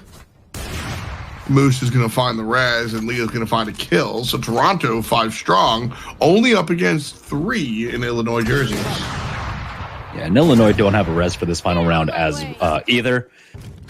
Now, maybe there's some heroics, right? We do have the jet, if she just completely gets resets here, but oh man, it's all down to her. In a 1v5, Pharaoh just finishes it off. Oh, look at that. 7-5. You did say if that's the end that Toronto would be happy. So now I guess I'm going to ask you to ink and color it. Is Toronto happy going into this half? I honestly would be. Again, the defense, the way that they played comfortably on their offense in the mid kind of leads me to believe that they have a pretty fleshed out plan for holding mid on the defensive end as well, which is going to be super important here. Now, the operator battles have been going back and forth, though, and so maybe at that point their confidence is a little bit shook on that front. But again, I want to see exactly how Toronto established their presence here on mid. Well, it's pistols for everyone as we switch sides and switch up the economy. Ancium and the boys from Illinois will be walking up mid. Kret gets the last hit on Fly Cow Moose. And Ancium again find themselves at the helm, pushing forward. The mobility of Jet comes in handy when looking for the entry frag kills. Leah takes out 1, Leah takes out 2, and the 3rd. 4 and 5. Count the ace. All for the Sova player. 7-6. Toronto with the win. That was huge coming out from Leah Panda there. Doubling his KD in one round. But we're seeing the Marshall coming out from Fly Cow Moose here. And so it's going to be about, establishing that early control. No Dick also opting to go for the Judge instead of the Bucky here. So these choices are going to be super important. Fly Cow Moose, though, really wants to dominate the mid game early. Clearly, that's the game plan. And we'll see if... What? they're able to do it. I just can't even fathom that, but they walk through the smoke. Pharaoh goes, nice shot. I got better ones. 3 and 4. Hell is there for the 5th. And so, Hell, all by himself, trying to stay out of that spot, gets taken down. And we're tied at 7. Toronto have the momentum. But we are, of course, running into that third round of the half problem for the team that takes 2 in a row, right? Take a look at the weapons on the hands of Toronto here. Definitely not equal in firepower as we have the Operator versus the Marshal. I believe, was there an Ares in play? I don't know. There might have been an Ares for Toronto, or was it the DMR? Oh. Ooh. These shots have been beautiful from the mid-range oppers. Anciam has been right here and nailing almost every single go. Yeah, there needs to be okay, ships flying in the night there. Does both the recon drones spot each other with no care in the world? Spy carrier goes down. Pharaoh with the Guardian. Oh, the Guardian play is beautiful. 4 players in his pocket and searching for the 5th one. It's taken out by a teammate. This is the first time I've seen the Guardian here in Fight Night. Well, that's the thing. I think that every weapon is viable in this game, every single round, essentially. And the Guardian's one of them. You just save so much money if you use it, and if you know how to use it well. So it's going to go into the hands of Fly Cow Moose, it looks like.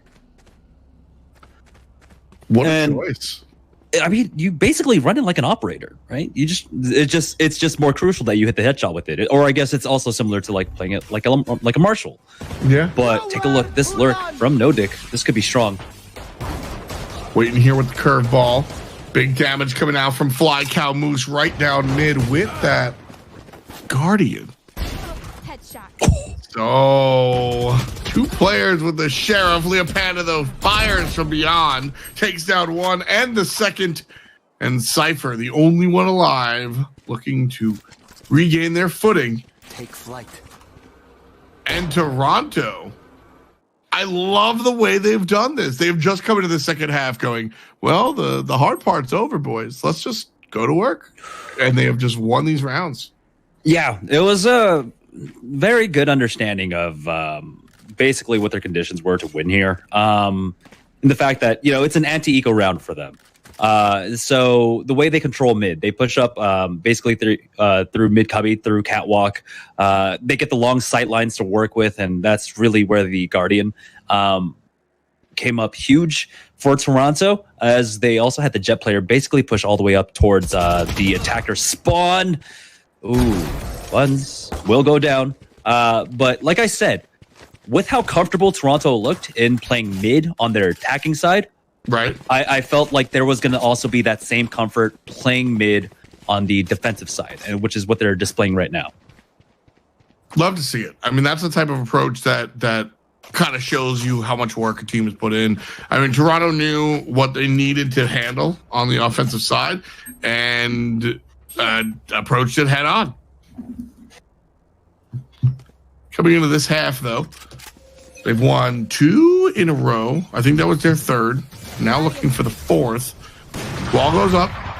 Secondary wall, long ways. The spray through the smoke. There's the flash. And Fly Cow Moose succeeds off of the Phoenix utility. 2 players, 1 high, 1 low. Fly Cow Moose has to deal with both. Finds the high one.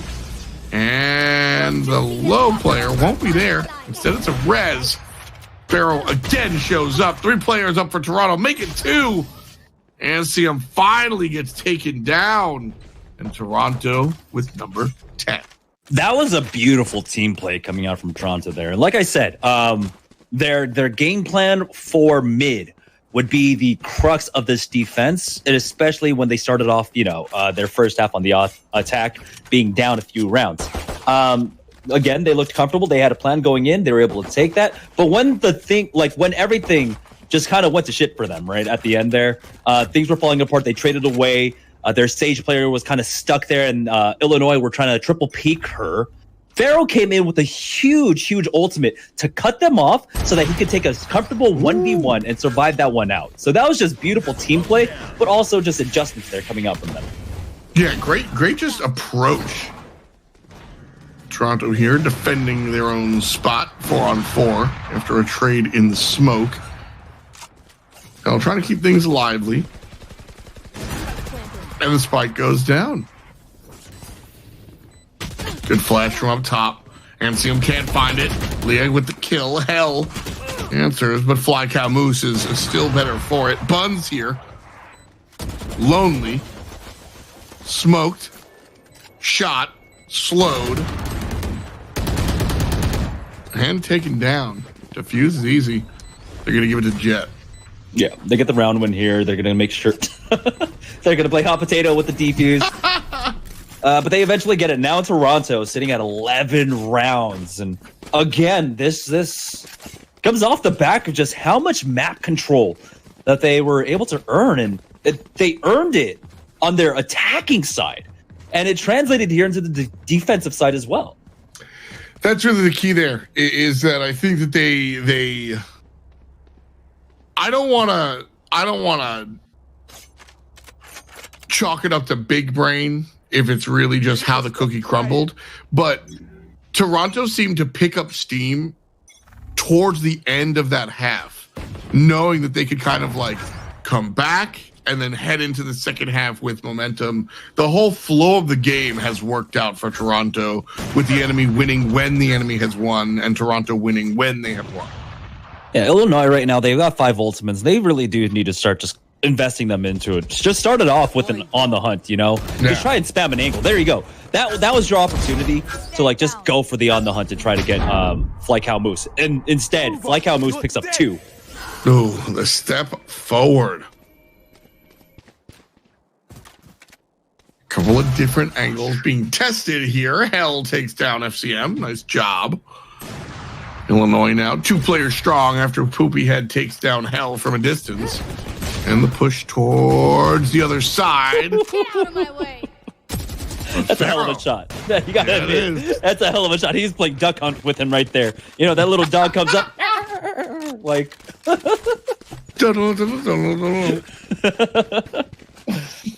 oh, dude. Okay, speaking of which, I don't know if you were on like Twitter like last night or it might have been 2 nights ago, but like Pizza Hut was trending. Yeah, people were just like kind of thinking about how cool Pizza Hut was back in the 90s. Yeah, so did your Pizza Hut have the duck hunt or the Mario cabinet?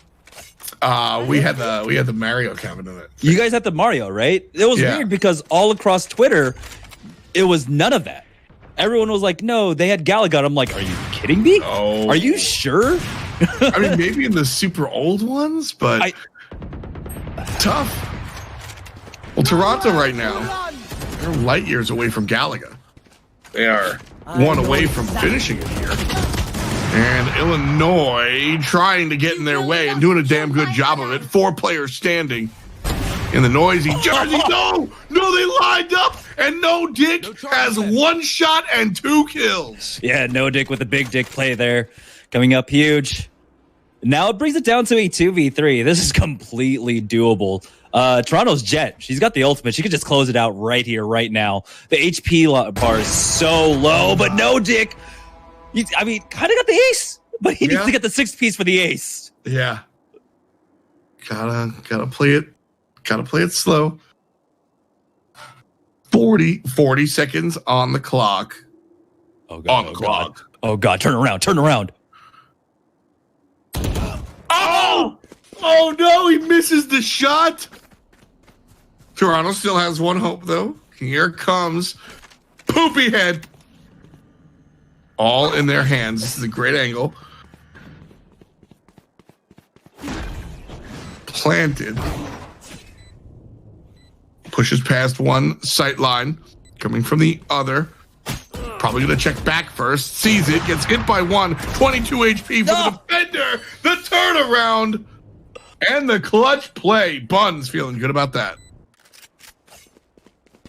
Oh, what an ultimate just kind of downer there. Big party foul. Big party foul. You steal the 6K ace, or you stop the 6K ace, right? And then, you keep it alive for Illinois. Toronto, so close off the back of Nodick's huge operator play there.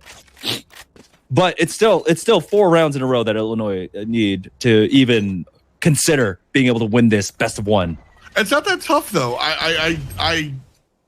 This game is swingy, and if Illinois get the next one, I think they're in a decent position looking at the economy for Toronto. Maybe they have to win 2 more, because Toronto actually has just been straight winning, haven't they? This is the first round and a half, for Illinois. Yeah. So lined up here for A. Pharaoh getting aggressive, fakes out the pick, and beautifully laid trap to go down. Brett answers, and then here comes No Dick. Oh man, what a beautiful bait. What a beautiful bait coming out from Pharaoh. And I don't think we've talked enough about Pharaoh. No. Like we've mentioned him here and there. But he's been doing a fantastic job. I think, he's kind of been a little bit overshadowed by Fly Cow Moose, who's been holding it down. But the support play that he offers on that Brimstone has been huge for Toronto. It's been a lot of fun to watch here. Fly Cow Moose brings Toronto to the next one. And because they won, I won't call them Little New York. But good stuff here out of Toronto. You love to see it. Yeah, it was honestly, like I said, just how comfortable they were looking at mid on the attacking side, even if they went down low. The biggest part was that they were comfortable playing mid, and they knew how to do it. And we saw, like, second round, third round, into their defensive side, how heavily they invested into it, and every subsequent round after that as well. And so very, very good kind of map control coming out of Toronto here on Ascent. So kind of looks like, it could possibly be a pocket pick for them going into the best of 3.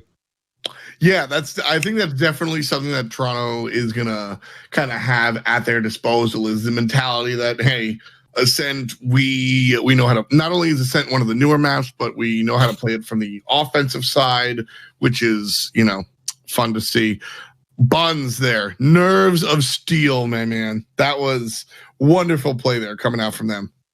Yeah, we almost had like 3 aces in this game. Almost 3 aces in this game. And, separated by either side. So very cool to see. It was a great match, honestly, real back and forth, especially in that first half, I think. But once we went over to the defensive end for Toronto here, they held it down. Well, with that said, our first match, who took that one? What was that? Who took that first match? Oh, yeah, the first match went to the University of Utah. And so Utah, with that in mind, will be going into our best of 3. That's the matchup for our opponents. So stay tuned for our finals. We'll be back after this.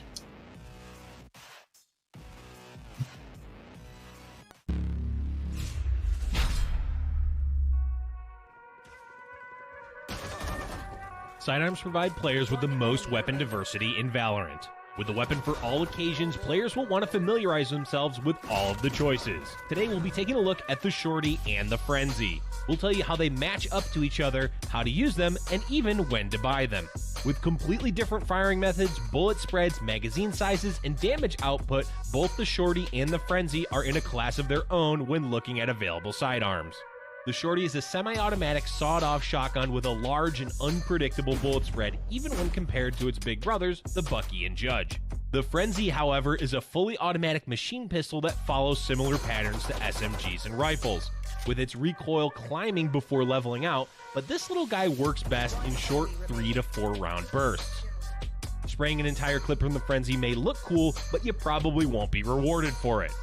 Like all of the other sidearms, neither of these weapons offer any kind of ADS or alternate firing method. What you see is what you get. Both weapons have varied magazine sizes. The Shorty has the smallest bullet count in the game with 12, with only 2 shells available at a time. The Frenzy is a bit more forgiving in the magazine department, having 13 in each clip for a total of 52. When comparing their rates of fire, the shorty is one of the slower firing weapons in the game, having a fire rate of 3.3 shells per second. It's important to note that the shorty produces 15 pellets when fired. Naturally, as the frenzy is fully automatic, it's going to boast a significantly higher fire rate at 10 rounds per second, a pinch faster than rifles, but still lagging behind SMGs. These weapons also have wildly different damage outputs and effective ranges as well. The shorty works best within 10 meters, and each pellet will deal 36 damage to the head, 12 to the body, and 10 to the legs. This little shotgun packs quite the punch and can one-shot anyone who gets too close. While its close-range power isn't as potent as the shorty, the frenzy can be used a bit further away with an effective range of 20 meters. Dealing 78 damage to the head, this machine pistol can easily two-shot even a fully armored opponent. Unfortunately, with its 26 body and 22 leg damage, it's going to take at least a half a dozen shots to drop enemies with full armor. Be careful when trying to use these weapons out of their effective ranges, especially the shorty. You'll notice very quickly how hard its damage drops off, not simply because each pellet does less damage, but because of how sporadic the spread becomes. Stick to close quarters. The frenzy is a tad more forgiving in the ranges it can operate in. Its damage drop off beyond its golden zone of 20 meters isn't as harsh and can still secure kills, although it will require a bit more control when firing at these ranges. By now, we know these guns inside and out. But when should we expect to see them? The shorty and frenzy will run you 200 and 400 credits respectively, so there's no high economic commitment to pick them up. This makes them very valuable in both pistol and eco rounds. If your team is looking to play aggressive while spending as little money as possible, pick yourselves up either one of these sidearms. Once you get close enough, the shorty will instantly kill even the most geared threats. And while the frenzy doesn't have the precision of the Sheriff, Classic, or Ghost, it does have a much higher rate of fire, which will let you pump out as much damage as you can in the shortest amount of time. While your standard pistols are the more common choices for eco and pistol rounds, players should not make the mistake of overlooking these two weapons. Players who want to have the most success will need to familiarize themselves with all the sidearms in Valorant. Whether you're looking for the one-shot kill power from the shorty, or you're looking to spray your enemies down with a hail of bullets, there's a little something for everyone with these two guns. They may be small, but they're definitely mighty.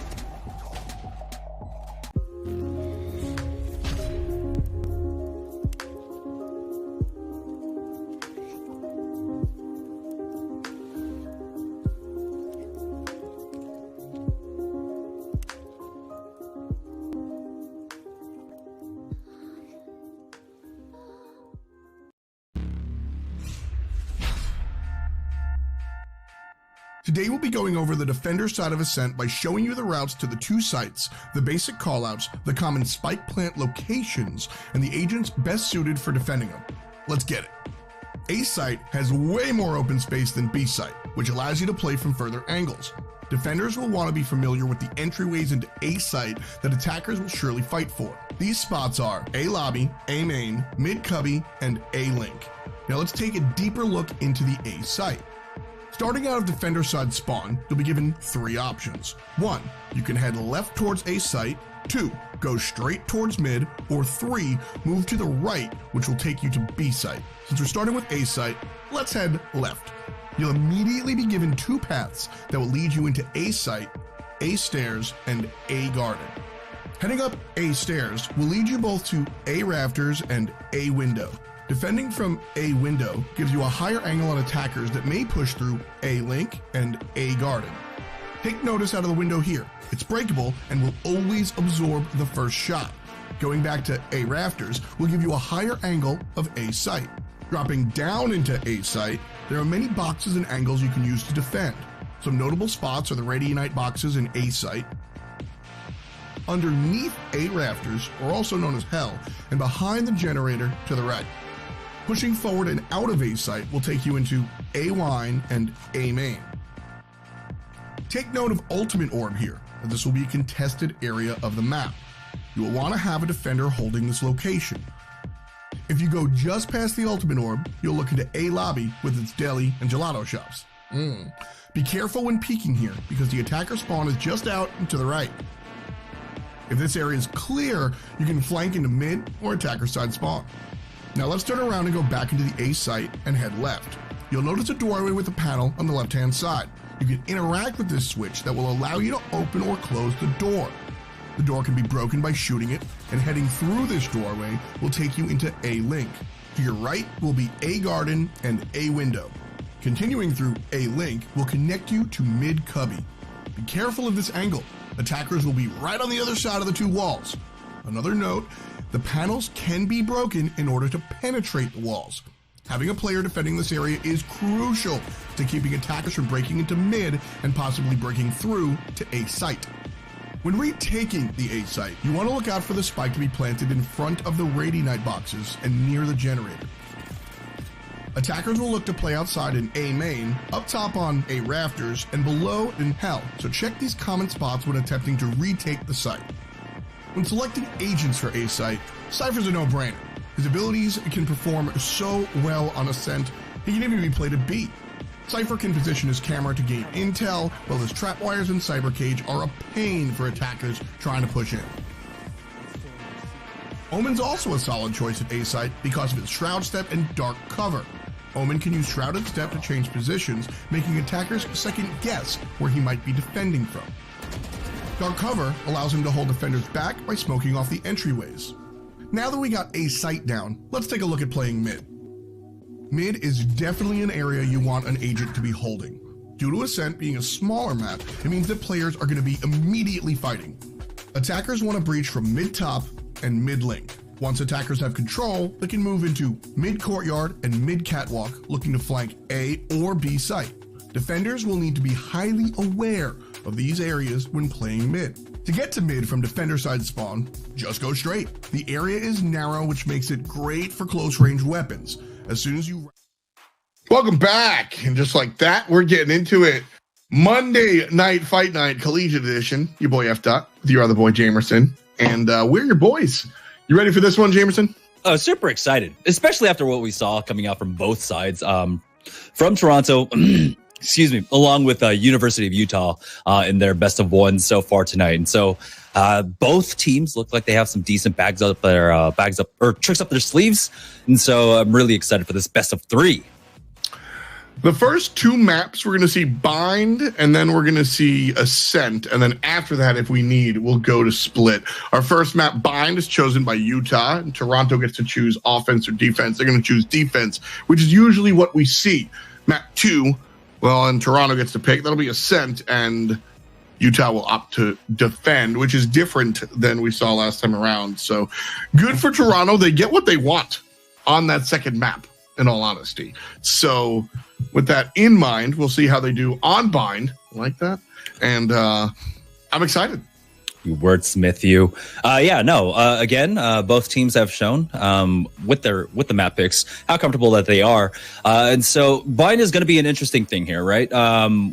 Or Bind and Ascent, because both teams have had the opportunity, the time to kind of scout out their opponents for those individual map picks. So we'll see if Toronto have kind of downloaded Utah at this point. But this is just one of those standard maps at this point. So many teams have their strats and kind of have a tacit understanding of how to play this map. Nothing new really coming out. Like you said, on this map, I'm pretty sure we'll see a lot of approaches that we've seen before as we jump on to Bind here. The long approaches to B, the short ones up mid. Mid is actually, I always find, I don't know.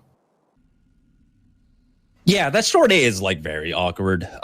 Just because of, I think a lot of people kind of have like short A, like PTSD, right? Just bad memories of that spot because those pushes can get shut down so easily when we're playing on Bind. It used to be that a Sage would just easily shut it down, right? Wall off or a slow orb, and then all of a sudden half your round's gone. Right. So a lot of people have kind of have gained a natural aversion to making a play there. But I think now with the adjustments to Sage, there's a lot more opportunity than people are willing to try over at short A. Still no split. Rare is a split game, but should be a fun look here jumping into it. Like we said, Toronto's going to opt for defense. That's usually what we see, teams opting for the defensive side of things.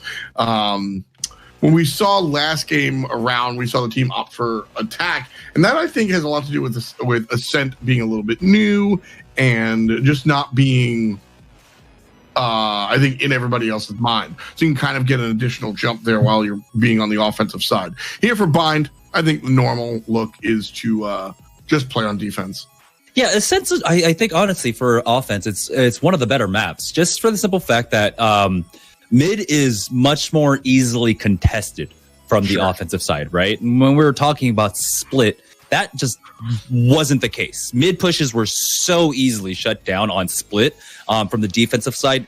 Like it was so easy to anchor mid, no problem whatsoever, and slow teams down. It's a completely different case in Ascent where it's sort of almost kind of feels like Mirage, sometimes a little bit like maybe even Dust 2 at times, really controlling that big ramp. Okay. So it's important there to be able to maintain that presence, and the fact that you can fight over it as offense and as defense, I think it's really huge. It's a big play there. I think with some places that you want to be careful of, but you can't help but look out, but interact with. I look at Hookah and I look at Showers for both being very, very, very kind of death funnels if you don't play them correctly. But you bring this up often. If you ignore them, you also kind of limit yourself with the amount of approaches that you can take. So you have to kind of come through in these disastrous spots.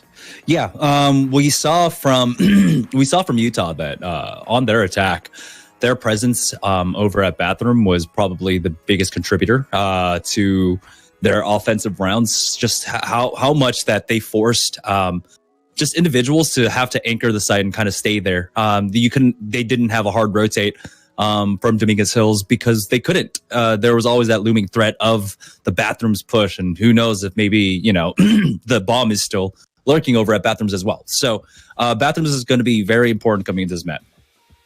I'll be careful over there watching that break into A.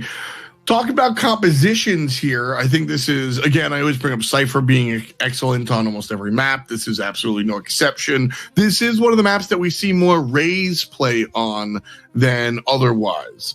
Raze can do really well in those tight situations, looking at Bathrooms and, well, again, Hookah.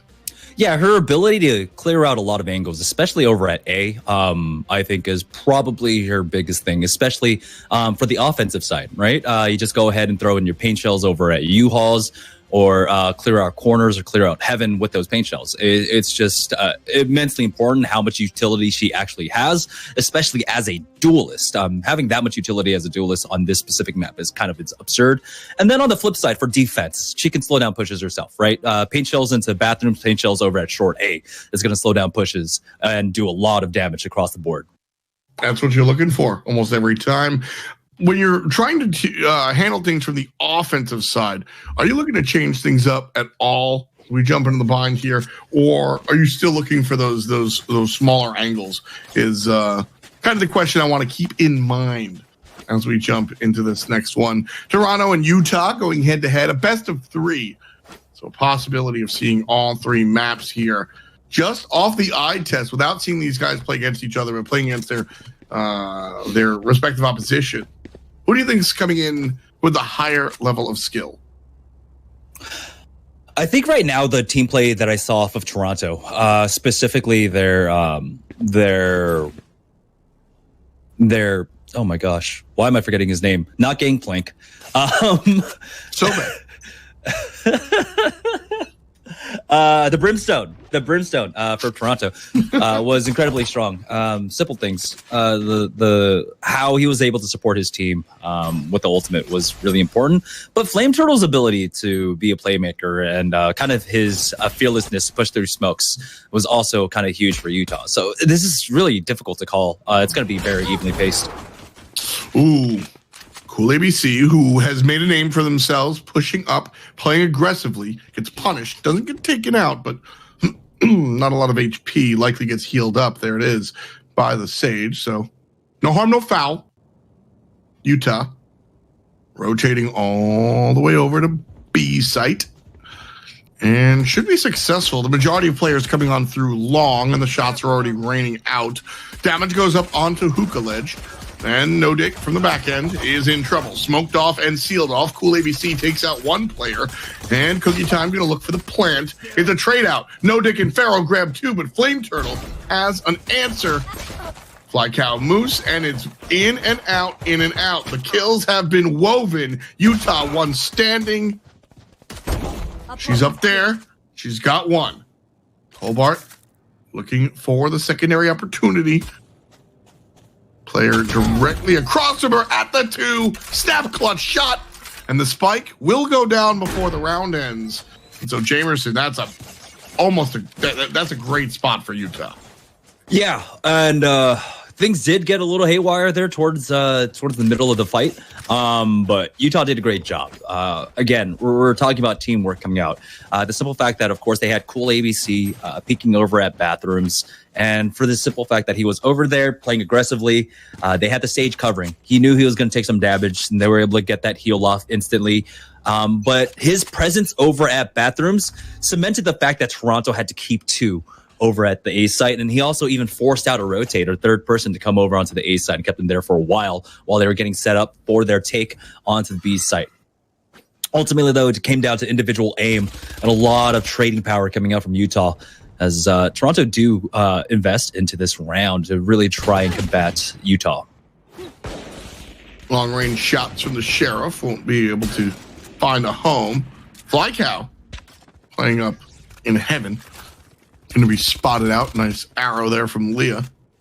Or excuse me, from the enemy Sova. Leah now going to be firing a dart of their own, and won't get much information in all honesty. The fallback in mid done very well here by Utah. Yeah, Utah just poking and prodding and really figuring out what's coming out. Oh, bathrooms. What did I say? This is going to be an important battle. And No Dick does win that one out. Pharaoh finding one himself. And I was about to just say that Utah was doing a great job of just playing default and getting that information about exactly what Toronto did. But Toronto just picked this apart, and this force-up really paying off for them. Really effective. When I see teams able to stop that two-round burst, I make up a number. How often do you get that two-round burst? I said before, like, almost 70% of the time you see teams take round one and round two. Yeah, the chances of winning an anti-eco fairly high, right? Across the board for a lot of these shooters, for Counter-Strike, for Valorant here. Most people are expecting, for an anti-eco, especially off the pistol round, that you're winning maybe 80, 90% of the time. Yeah, right there, though, right there, Toronto really caught them off guard because they did invest into the round. They did force up. And I don't think I see enough teams actually trying to do that. I agree with that one. Great job there from Utah to kind of stop things out. Toronto now pushing. And the Jet player actually doing a really good job. Also, last time around, I commended Cool ABC for playing Jet differently than you would see other players play other agents, largely being over-aggressive, pushing into dangerous angles that can be punished easily, and then Jet movementing back into position to safety. And we're seeing that on a No Dick as well. So I'm a fan. That was a great Silva arrow coming out that allows the man that was pushing up from short A to instantly take out one now, as they've already got halfway through that fuse. No Dick still sitting on 8 HP, tries to go for the peak, got the information at the very least, but the defenders are going to be able to clutch that one out. 2-1. Toronto able to turn that one around is probably a bigger deal than it might seem. No Dick is able to grab op money, and that's a huge turnaround here. I think opping down the approach to B from long is one of the better kind of spots defensive teams can kind of play off of. So one of the big things about forcing up into that second round after a pistol round loss is the simple fact that, like, once you go into the third round, that's if you end up winning that eco round or that force up round, you equalize the money and make things a bit more predictable. And honestly, the numbers work out in your favor. The numbers currently, though, working out into Utah's favor until Toronto answer back. As now, Cool ABC finds one of his own. It's all down to this 2v2. Long range. I'll find the shot. Nice and easy. That wasn't difficult. Trying to find the last one. Eyes on the prize. No dick. Knows where the guy is. Comes around the corner. Can't find it. Pharaoh's waiting as well. They're going to meet here. Cookie's waiting for it. And here comes Toronto. Cookie time gets one. No dick, no problem. Down goes Cookie. 3 for no dick. And I like how they played that, of course, hunting for that last player. With the mobility that the Jet offers you, the timing on a double peak is so gracious. You have a lot to work with there. And so now Toronto are going to be leading 3-1. Yeah, I wish I could really express how strong that eco round or the force up coming up from Toronto on the second round was for them at this point. So now when it comes into the rifle round, they are, of course, sitting on, it's going to be like basically equal here. Oh no, Poopy Head not even going to get the heal off of that. Yeah, it's going to be tough. Cookie time able to answer back with the shock dart. Silence. No support from the homies. Sova shooting through the wall. He's not going to be able to find one, but Cope walks right up and goes, "What are you doing?" Puts him down. 3-2. Utah with numbers. Now, how long do they have? 18 more seconds, though, until the heal. So, you know, it's not full force. Fly Cow Moose, though, still sitting at 51 HP. There's the res. Utah desperately want to claw back into this. Ooh. Yeah, this is, and I like this choice. I think Utah expending all these, this is the round where you want to expend these options. This is, if you're saving your Sage res, this is what you're saving it for. Spike goes down, it's all up to one player. He did it the last time. Can he do it again? 1 versus 3. Turns the corner, won't see anybody. Turns the second corner, won't see anybody. 1 in U-Haul, 1 in showers, 1 past that cyber smoke. Oh, caught him. Caught the glimpse. Oh, 1 for the money.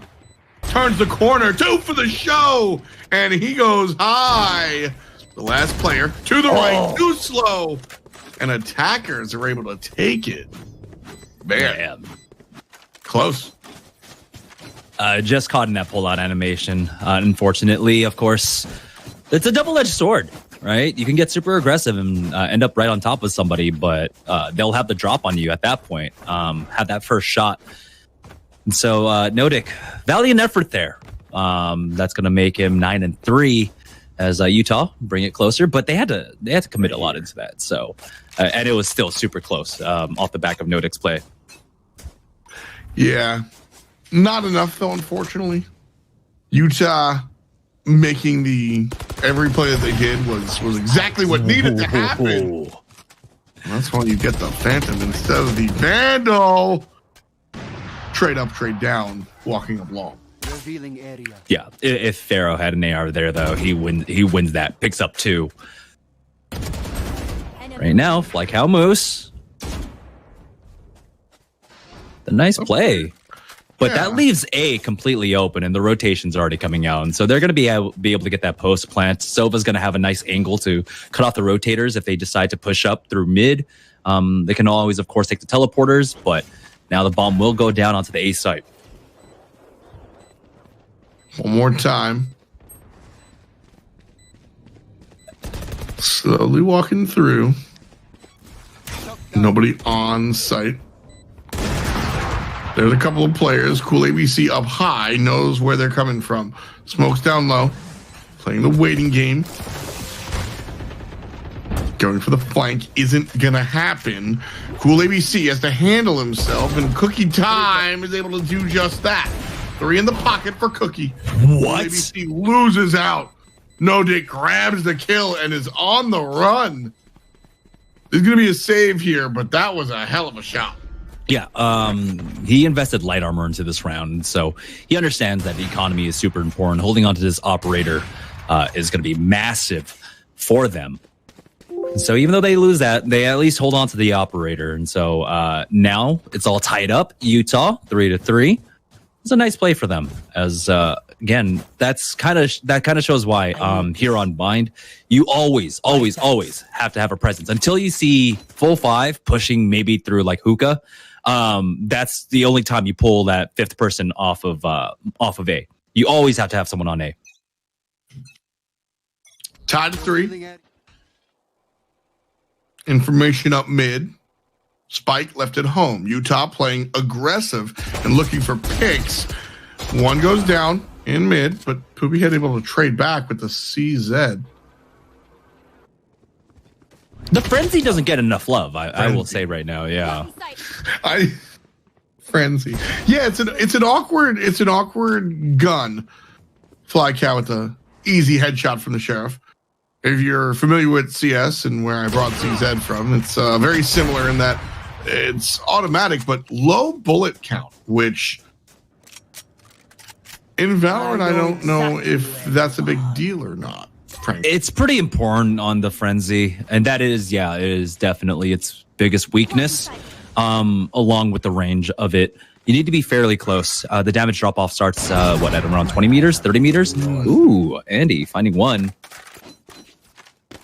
That's all up to Fly Cow Moose. Just one player. They're going to come around here, and Andy's just going to get a shot, right? I think he's just trying to play for the exit frags, just try to find anything. Oh, Andy gets it. Now, question about Fly Cow Moose. Now, the fly part. Yeah. Is it like man, bear, pig? You know, where it's just like 3 kind of nouns? Or is it like fly as in the adjective, you know, like pretty fly for a white guy? So no, I think it is a cow moose that is flying. Okay. All right. It's a descriptor. That's maybe it is pretty fly for a cow moose. Where are you? Yeah, that's a fly cow moose. So it's not like man, bear, pig. Okay. No, I don't think so. I think there can be only one man, bear, pig. Ooh. Again, though. Fly cow moose sees right through the smoke. Flame turtle on fire here. His teammate helping out. FCM going to sit on down. 2 players left for Toronto. Utah on a tear. And Andy going to assist with the cause. 1 player up. They're all the way back at spawn. Yeah, second time losing that duel over at B up against the operator here. Pharaoh, though, his location has been revealed. Not great. They know he's here. Walking on up.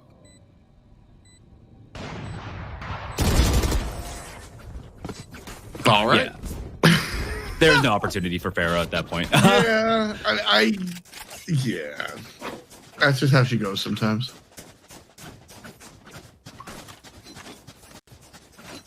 Now, there is tough stuff. Not a lot of money across Toronto.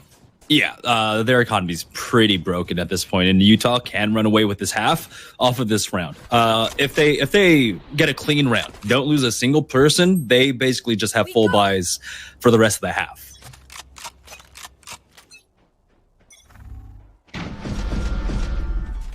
Revealing Eddie. I have the spike. Get out of my way.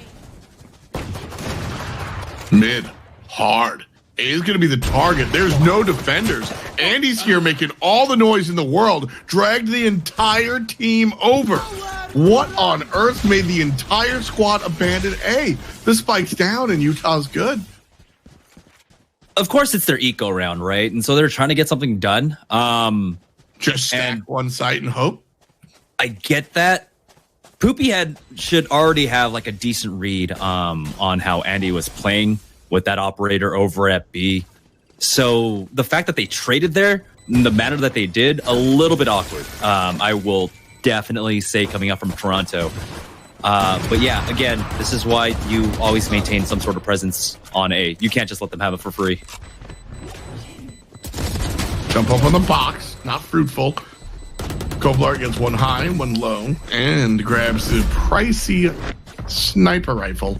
And the attackers take this one. That's 6 out of 9. Nice for Utah. Trying to grab number 7 before they wind up on the arguably better side of the map. Yeah, and Utah, like I said, take a look at their money. They're going to have full buys for the rest of this half here. So it's all just an uphill struggle as we have the double operator coming out from Toronto at this point. No Dick and Pharaoh will be pulling that out. So, yeah, they need to... This has to work right here, right now, or Utah walk away with a 9-3 half from the offensive end. And I mean, that's... How do you do that? What's the game plan? Where are you telling your teammates to go? I think try to play for this pick and finally contesting Andy properly instead of trying to take a frenzy battle up against him twice. I got this. Right? Was definitely the play, but they weren't able to get that pick. So now they've given up position on it. They've fallen back onto the B site here. They just have to play standard. Information drone coming through hookah. One player will be seen standing up. Phoenix is his. Oh, he's stuck in the corner. Has the wall up, trying to make a pass. Gets one player from the other side. And then Phoenix is able to take down Cookie Time. Good job from the teammate. 5 on only 2? We lost a third. Toronto not ready to give up quite easily. Pobiad finds his second of the contest. And that is that. That was a little weird. And by that, I just meant actually the wall of the Phoenix. I know they kind of nerfed it, how much he heals off of, but he wasn't actually getting heals off of that wall. Huh. So that might be like a weird situation where you don't get healed because he was like boosted up a little bit. I don't know. That's something you learn. So that was interesting.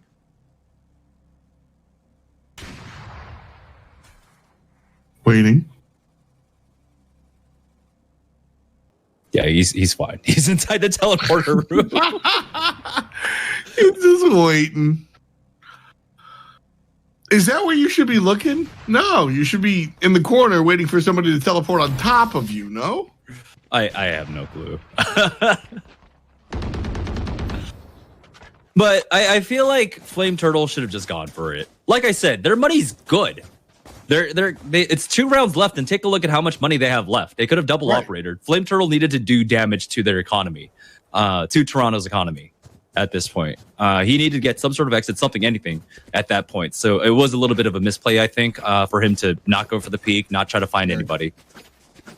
Well, right now, Toronto only has 1 player, and that's in the positive.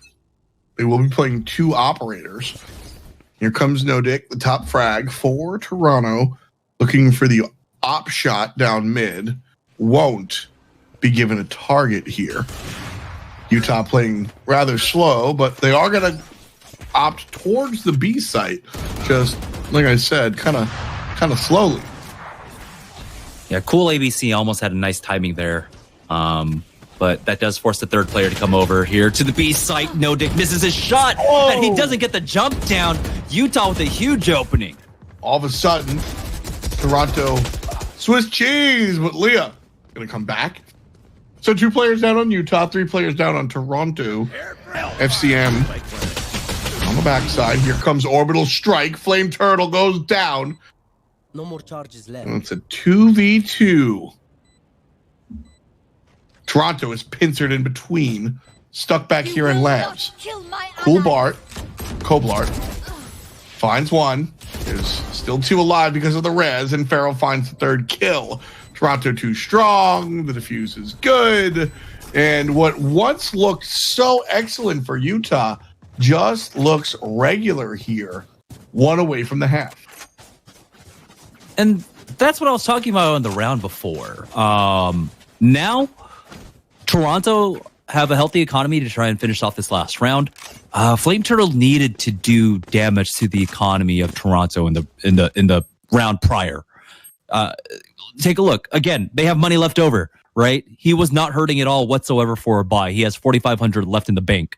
He needed to go for something in the round before, do damage to Toronto, leading up to this 12th round to have an opening. Now, the wall off Fly Cow Moose goes down, and now Coblart has full control over Short A. I like the attempts at the odd angles, but they're just too easily punishable trying to get into those positions. Ultimates coming out from Sova. ultimately won't find a home. And now here comes Utah, bursting onto a site. Toronto has one flanker coming all the way from far, a second in the wings as well. One of those flankers will meet the team, and Cookie wins out on the first flank. Second flank coming from Jet, who's way in the back of the site. Pharaoh here, never left. 1 and 2, 3 in the round. That's all they'll get. But No Dick shows up. Puts down Kublart. Cool ABC, excuse me.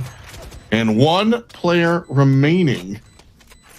2 players on the other team. Dash forward, gets one. The second is going to be in front of him. Smokes off, fakes. Knives are ready. Oh, the pullout almost killed us. Oh, what are you doing? Oh, no. That happened.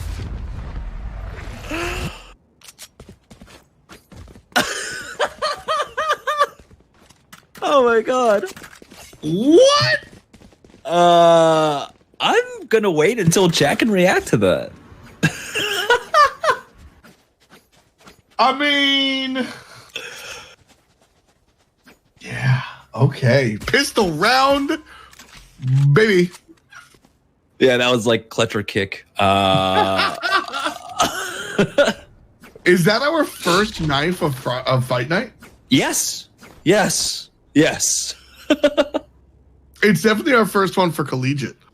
Yeah. I think so. Sam's team shows up every now and then. I think somebody on his squad might have. Oh, they might have. Yeah. Revealing area. If a team's gonna do it, Sam's team makes sense. Insane. Long range shots coming out during the pistol round.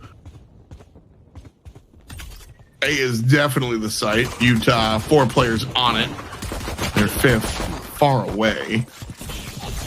Leah's going to lead the charge. Toronto looking good here, but there's a trade out, 2 for 2. Remember, that 5th member of Utah far away, so it's kind of a 3-on-2 right now. Just now becoming even. Pharaoh gonna miss.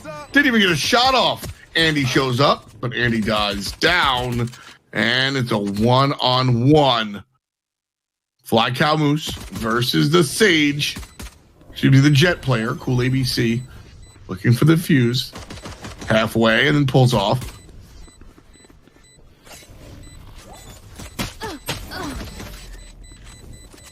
And that's that. Yes.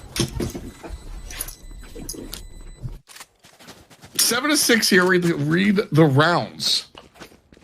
7-6. Read the rounds. A nice victory there, and that's going to transition into some SMGs here for Toronto.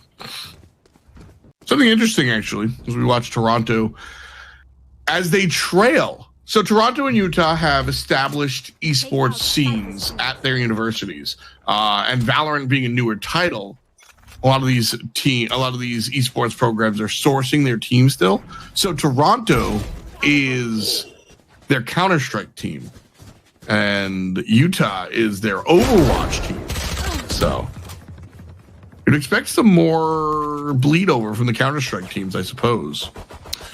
It makes sense. I just don't know how much of a collegiate Counter-Strike scene there really is. I know CSL runs one. Fly Cow Moose. Nice aggressive push there. Is able to take out 2. And the spike goes down. Nice job. Yeah, Counter-Strike is there's a couple of orgs that I think handle some collegiate games, and they are collegiate AVGL, AVGL, NACE. There's a couple out there, and like, you know, when it comes down to it, nice shot from Koblar.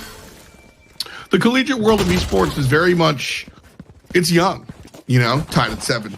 It's young, and so there's a lot of kind of ideas out there, but there's very few spots for you to run your club versus another club, which is why I'm really excited to kind of have a chance to do Fight Night here, Jamerson, because I mean, this is, if you've got, you know, shout out Maryville, like if you've got an established esports scene, there's nothing stopping you from like joining up here, and you know, prize pool be damned, this is real tournament experience that you really can't say no to. So say what you will about the Overwatch League, but it has created a fairly poopy head. What the hell is that? What is that? Yeah. Is this the first time we've ridden along, or did they change that mid-game? It had to have gotten changed. I'm pretty sure it's gotten changed. When it moves, it makes me nauseous. I hate that crosshair. It makes you nauseous. It makes me anxious. Like, I am just filled with dread and anxiety right now. I hate it. Yeah. Yes. Yes. I don't know. Poopy Head has been okay, you know, not getting stepped on. So maybe there's a method to the madness. Utah 5 strong. Flame Turtle playing up close here near U-Haul. God damn it. The push through the smoke is cool and calculated. The teleport comes out and the turnaround shot. Leah looks good there. Flame Turtle gonna go ahead and eat it.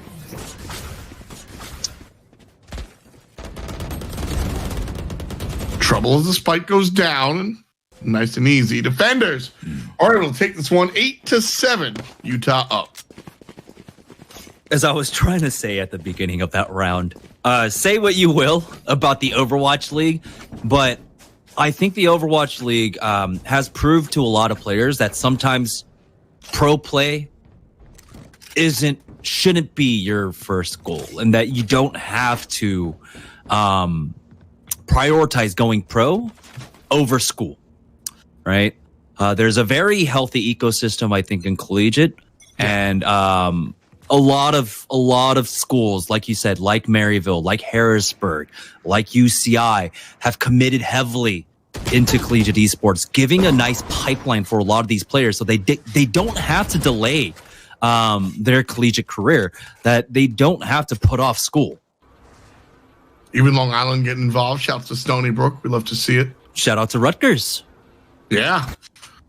A lot of it. You know, it started off with kind of just like lesser named schools, and now you're seeing more and more kind of established teams come out from these established universities. Leah Panda establishes themselves on the right side, trades out though. Utah looks much better. Upon approaching the B site, Cole Blart able to take one down as well. 2 players up versus the 3. Utah stuck in the corner. Ooh, just barely got out. Nice trade at the very least there, and there we go. We've got the Cypher ultimate coming in, and he knows they're pushing in. Look, there's going to be some players and the res as well. Brimstone, lonely here for Utah. Well, they're playing this super safe. They got at some point, you kind of recognize that, you know, there's probably a player still over at A, and that could have just been a free push without having to smoke anything off. But that is a super safe play coming up from Toronto here, because, yeah, it is a whole back and forth between the two teams right now. Yeah, it's been really impressive to watch these teams kind of go head to head, and both have spectacular rounds. Nice. Pharaoh able to take this one down. And Toronto find themselves again tied at 8. The important part for Toronto here is now they can finally turn the tides. They've got the money advantage. They've got the gun advantage. Utah might force up, and there it is. Yeah, Andy's going to go ahead and pick up one.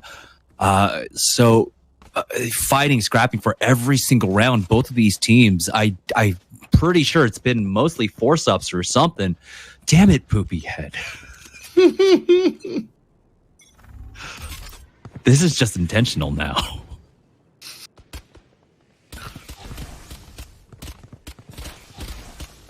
Yeah, I don't even know how you're not playing the game. All I'm seeing is this like mess of lipstick in the middle of the screen. He's just wait, what's going on? What is that? Oh, it was the bolt. The dart, yeah. You never really get to see it on screen. Yeah. Oh, Flame Turtle with the wand shot. And secondary. Looks at his feet, all hot inside. Fly Cow moves. Takes one, grabs 2. Couple behind. So many players just taken out by Toronto. Yeah, that was a big round for them. Definitely a big round for them here. Now, we'll have a full buy, yeah, coming up from Utah. And so that means Koblar with 1 op. Everybody else on trad rifles. And then for Toronto, very similar. Yep. I'm always waiting for these players to change their weapons at the last possible second. Enemy down. Ooh, nice shot. Because we've seen that a lot. That's the nice thing about this game. I think like it was a very smart choice from the devs. Oh, no dick. Catching out Cookie Time while he was trying to use that on the hunts, and now he's got so much rain control, but Flame Turtle takes him out. Important trade there. Toronto loses another.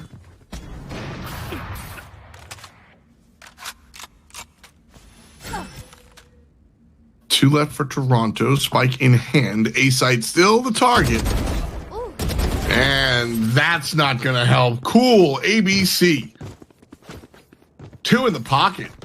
9 all. Like I said at the pregame, I really couldn't tell. Both teams looked just really good in their first initial best of 1. And so I was expecting this very close match between the two teams right now. Scoreline proves it all. It's 9-9 here. It's going real back and forth. Both teams, honestly, haven't let up on the aggression whatsoever. So I love to see this kind of play coming out right now. Yeah, it's kind of tough to kind of keep yourself in that aggressive mode over 18 separate rounds, but keeping that pedal to the metal, I think it's important to be able to grab this one. Trouble as Toronto starts to break into the B site. 3 players rotating, and the other 2, well, they're already dead. Perfectly timed place to plant. Player spotted out. They gotta run. Oh, on the hunt finds one. Information, one of my favorite moves. Send a dart through the smoke. Get the signal.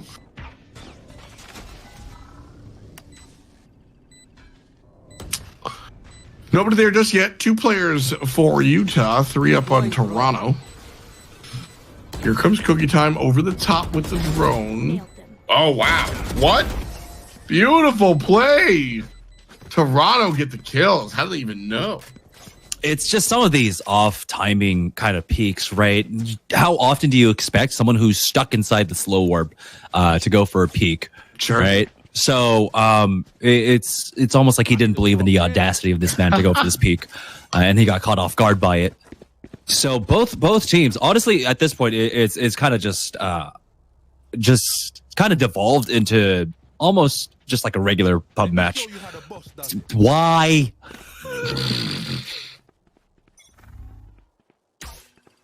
Okay. Well, he gets a kill. Yeah, he gets a kill. He gets a kill with it. Okay. The crosshair You will not of kill doom. my allies. Okay. Another kill. Sure. I'm so lost. 5 players here for Toronto. And Utah too strong. I don't know if they're going to be able to grab this retake. Yeah. Everything was committed into that last round. They have no ultimates whatsoever to use. At this point, because of just how back and forth things have been, you kind of do need to go for a save, but Cookie Time's not even going to be able to do that. So he goes down now, and Toronto finally find an opening to try and close this out. They're at 11 rounds. They have a huge bank here as No Dick sitting on max money, and Utah's economy is broken. So they need to pull out a miracle here. This is where they need to go for some sort of cheese, go for some shorty plays, try to find anything, but it's going to be difficult. Looks like a full save with that in mind. Yeah, players buying virtually nothing here. This allows you to purchase for the inevitable round 12, or, you know, when your opponent's on 12 rounds. Is that the right call? Out of charges. Yeah. I agree. They're so far behind right now that, you know, they need to make sure that if they do win a round, they can sustain it. As Toronto, they're going to be, or excuse me, as Toronto are going to be able to just full buy basically every single round, even if they end up losing. So it's a complete uphill struggle. So sustainability is the name of the game here. No charges left. What's this? Jet pops out. Spike abandoned. One player in you. Oh my goodness. One player in U-Haul. Cookie time. Trades can't get the shots. Nice job. Gets it after the fact. Poopy head up in heaven. Finds the headshot. Beautiful accuracy again. He does it with a disgusting crosshair. That makes me madder that he's hitting his shots. They actually got the defuse. As well. They shouldn't have won that round. Poopy had a little bit slow there. But yeah, again, take a look at the money for Toronto though. So they're more than comfortable losing out every single round because they will get max round loss bonus shortly. And let's see how Utah really contend with this now. Oh, cool ABC. Nice quick peek. Got the heal. Backs off. Information. Thanks to the drone. Location revealed. Fly Cow Moose starts us off. Gets one on site. One still left back at U-Haul.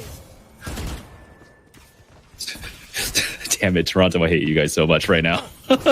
Poopy head playing with like the ugliest crosshairs, and Fly Cow Moose just playing with none. Jeez. Cool ABC up in heaven. Spots players going through.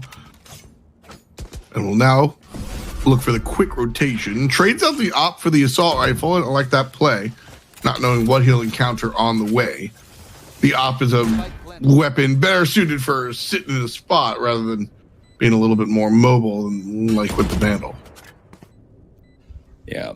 No, that's just huge. They know that the rotates are only coming from B halls here. Koblar able to find one. That's Fly Cow Moose going down. Revealing area. Information from the recon dart this time. Destroyed. That's info.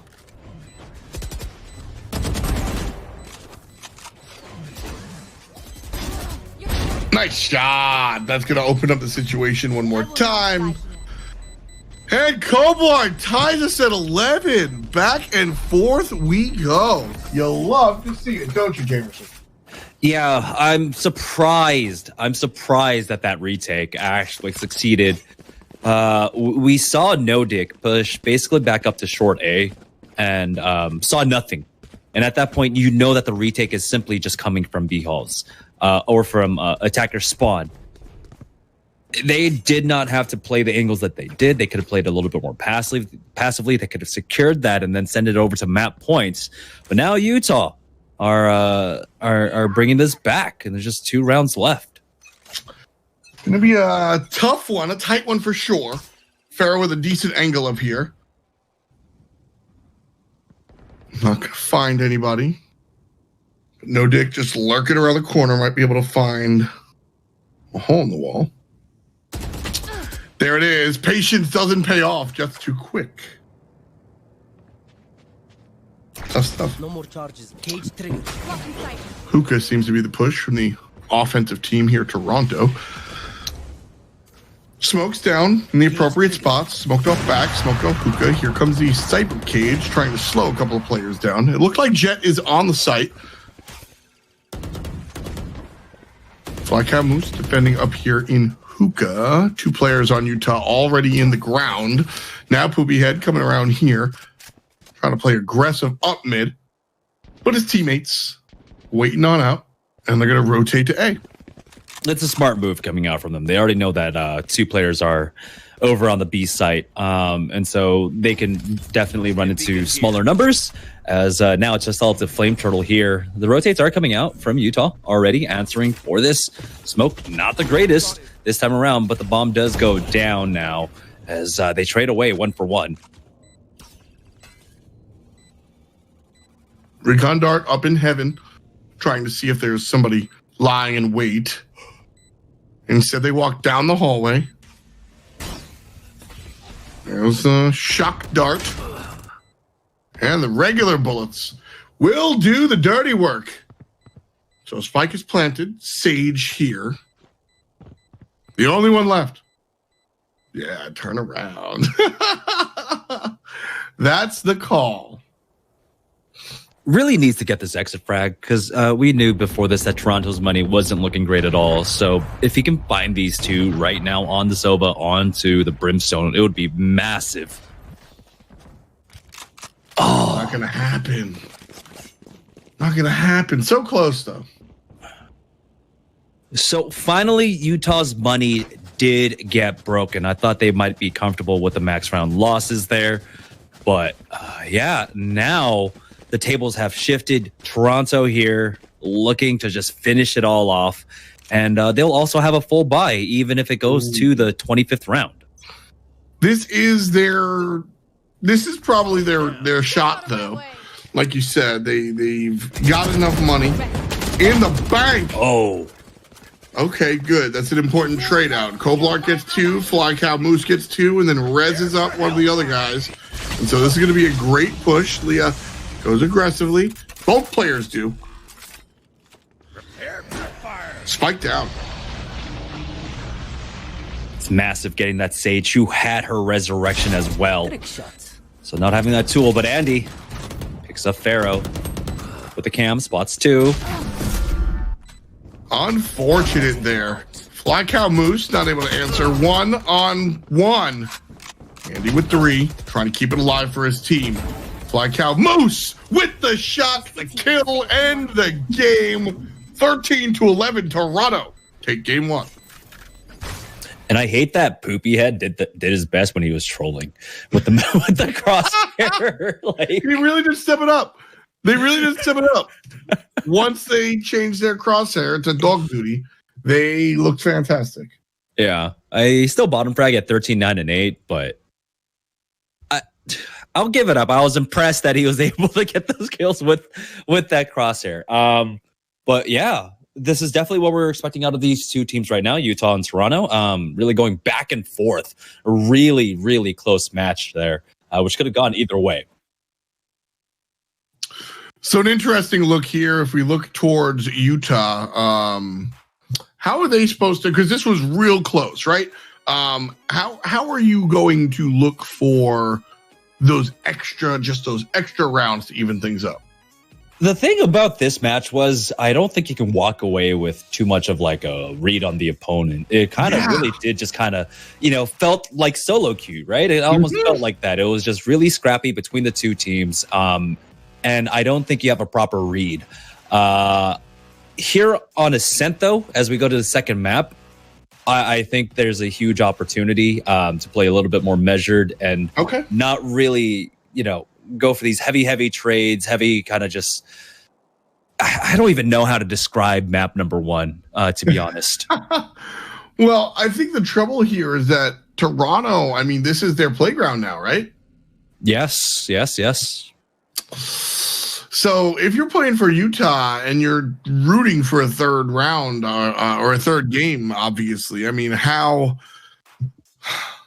we talked about how you're not going to be able to download the entire team off of one game, but the fact that Toronto opted into offense on Ascent, Utah's going to be sitting there going, oh no, but that's not what you want. That's the opposite, right?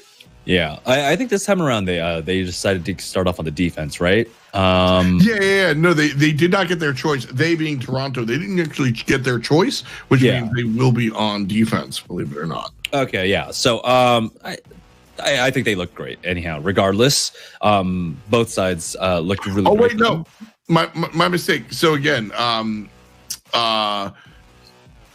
Utah will be defending. Toronto are attacking. Okay. Which we call Toronto chose the map, so Utah chose to defend, and Toronto's like, thank you. Yeah, that's fine. Their attack looked great. What they ended up having a 5-7 I believe, initially, and then they swapped off to defense, and it was one of the most dynamic defenses I've seen on Ascent so far. I mean, we've only covered Ascent maybe 3 or 4 maps, but from what I've seen, they're full control over mid, and their lack of hesitancy to even run into mid. Most teams I see just kind of bottled up and playing very super default and taking almost no initiative over mid control, but Toronto have a really good grasp on how to do that. Yeah, that's definitely what I took away from this. Again, just to bring back that sort of fun fact, Toronto is the established Counter-Strike team for Toronto. Utah is their Overwatch squad, kind of adjusting to Valorant. And as we said before, there's obviously a lot of crossover from Counter-Strike to Valorant.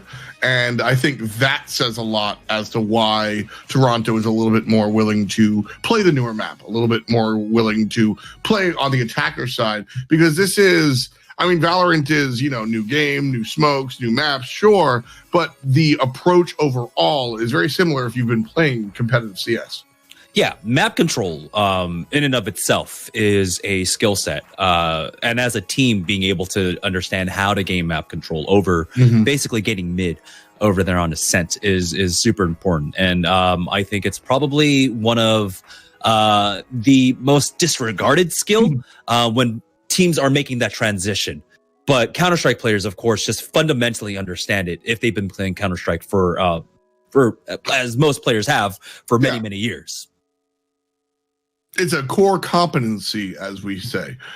So that I think translates over a little bit quicker, which is why they were just more willing to kind of play the newer map. So should be getting into game relatively soon. Excited to really jump into the second one. Prediction time. Are we seeing a game 3, or does Toronto win on Ascent?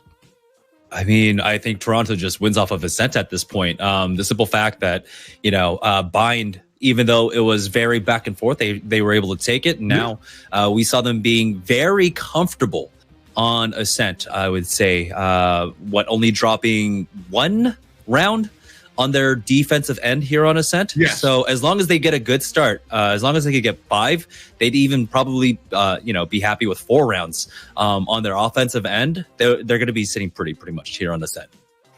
I got to agree. I think if it was virtually any other team with virtually any other situation, I think I'd be guaranteeing a game 3 after the way game 1 just went. But looking at how Toronto had played Ascent just earlier, and they showed a level of prowess on the map that I don't think we've seen from other teams at the collegiate level just yet.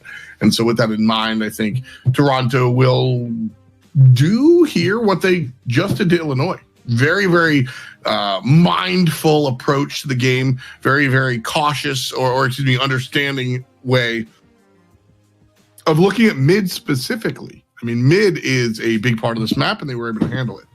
Yeah, I agree. Like I said, a lot of people just kind of adverse on this map to trying to play mid. It's a different one. A different one, I would say. When you compare it to every other map, Split, like I said, very defensive oriented in terms of how mid can be held. It feels like a stronghold to try and push mid on the offensive side on Split. Same thing over on Bind, right? Short A is, I guess, the closest equivalent to a mid. And that, again, another like a very oppressive hold from the defensive end. But this is one of those maps where mid is very wide open. There's a huge opportunity for both the offense and the defense to gain control over it. Looking at one more approach, the other side, the defensive side, we'll be able to see right here how it's going to work out. So one more time, we've got Toronto versus Utah here, and it's going to be a best of 3. This could be our final match if all things go Millhouse for Toronto. Utah on the other side, trying to stretch this one out. But as we kind of were leading into it, the way we find our 2 teams here is they play a single game set beforehand. And Toronto's was on Ascent and looked mighty clean. So we'll see if they can continue it here in our second game of our 3-game set potential. Pooey Head continuing to play with terrible crosshairs. Yeah. Revealing area. Yeah. Let's see this lineup for this arrow coming out from Toronto, and it's got a decent one as Utah try to stack pretty heavily here and really try to fight over mid. But take a look at the flank now coming up from Utah. This is huge. Everybody on the flank. Not a single player seemed to be left behind here. Toronto. There it is. Uh-oh. Coming up, Cat Enemy removed. through tree room, and one goes down. Toronto feels good about it. Able to cut the defender off.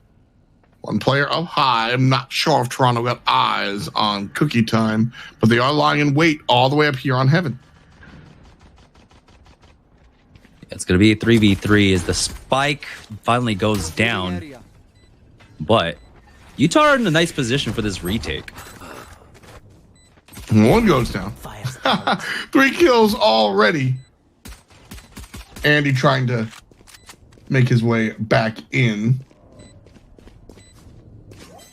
2 players still here to play D, but is that the defuse? Is the defuse just going to go off? He's going to be able to get it. Yeah, it's that 1v2. And so there we go. Defenders hold it out. All right.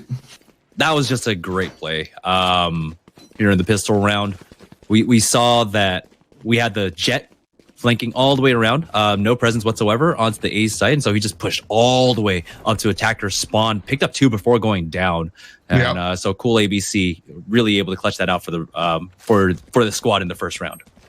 Utah gonna double down here and buy up. So a couple of subs, 1 pistol that'll likely be an op later on, and then the Marshall here for Flame Turtle, trying to provide some sniper damage down mid. Finds the target. What happened there? Just a nice flick coming out from Flame Turtle as Kobler finds one of his own, and I think it was a very important for them to really invest into this round to be able to secure this one. And again, a little bit of lack of presence on the A side of the map for Toronto, so they're just allowing cool ABC to push up for free.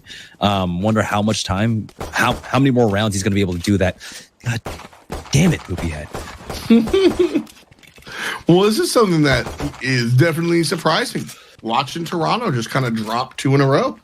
Of course, here we're at that 3rd one, the almost equalizer, and so we'll see a game on a little bit more even footing. Technically, Toronto have the firepower advantage, however technical that may be. Get out of my space. Information being shot out here means we're probably going to see a rotation. Over the top gets 1. Can't find the secondary. A lot of noise being made there, I'm sure. And the Sage was able to just see it. Kill my ally. No, Fly Cow Moose does get that res for no dick, so they've got the numbers advantage here. As you know, there's a great Poopy Head doing a good job over at B, just holding those 2 players down now, and so we're not going to see the rotations here. So it should be easy as Poopy Head picks up 2. They can rotate this out if they want to. Kobler finds 1. No dick goes for the peak, and we'll be able to take him out. Toronto answer right back. That's a big play. We were talking about the equalizer. They're able to grab that 3rd round. All of a sudden, we've got a ball game here. Toronto do lose Pharaoh, but he's still able to pick up the Bulldoggy. And Fly Cow Moose will go rifle. Okay. Yeah, and we didn't talk enough about Fly Cow Moose. We had our, of course, one tangent about his name, but the simple fact that he's been fragging out, and it's not like he's just trading. He is entering at times as well, but his high frag numbers means that Toronto have been able to get a lot more reses. I mean, that was a 3rd round res out of a Sage. I didn't even think about that. The 3rd round res is kind of nuts there. Collecting myself as B seems to be the target. Toronto 3 players up, Utah 5. Toronto slowly trying to push on in. Spike in the hands of Sova. And he finds the player on the left side and the player on the right side as well. Flame Turtle won't have vision. 2 players take the fight. They'll come out on top. 2 still here. That's that. Toronto goes down. It's 3-1. And again, it's cool ABC just pushing all the way through A main, getting them so much information. And with how Utah has been able to really contest over mid, they have a very good understanding. We were talking about map control, and that's what cool ABC has been doing for the squad. Being able to push up all the way through A and all the way into attacker spawn almost every single round. Utah know how to separate up their forces, commit over onto B when they need to. This time around, though, he might be in for a little bit of a rude awakening here. It's a 5 stack over on the A site, though, but he's changing it up. He's pushing through mid now. Well, here comes just Toronto. The entirety of Toronto. Closing door. No, going to hang out in tree room. Look for the flank is going to be Leah. Then going up high is the Jet. That's a big deal. That's how you use that. Coblart and Cole ABC. Picks up one and then some for the Jet player. Fly cow trades. Toronto 1 strong. Utah looking good. 4-1. They are feeling this map. The entirety of defense just really coming down to cool ABC and how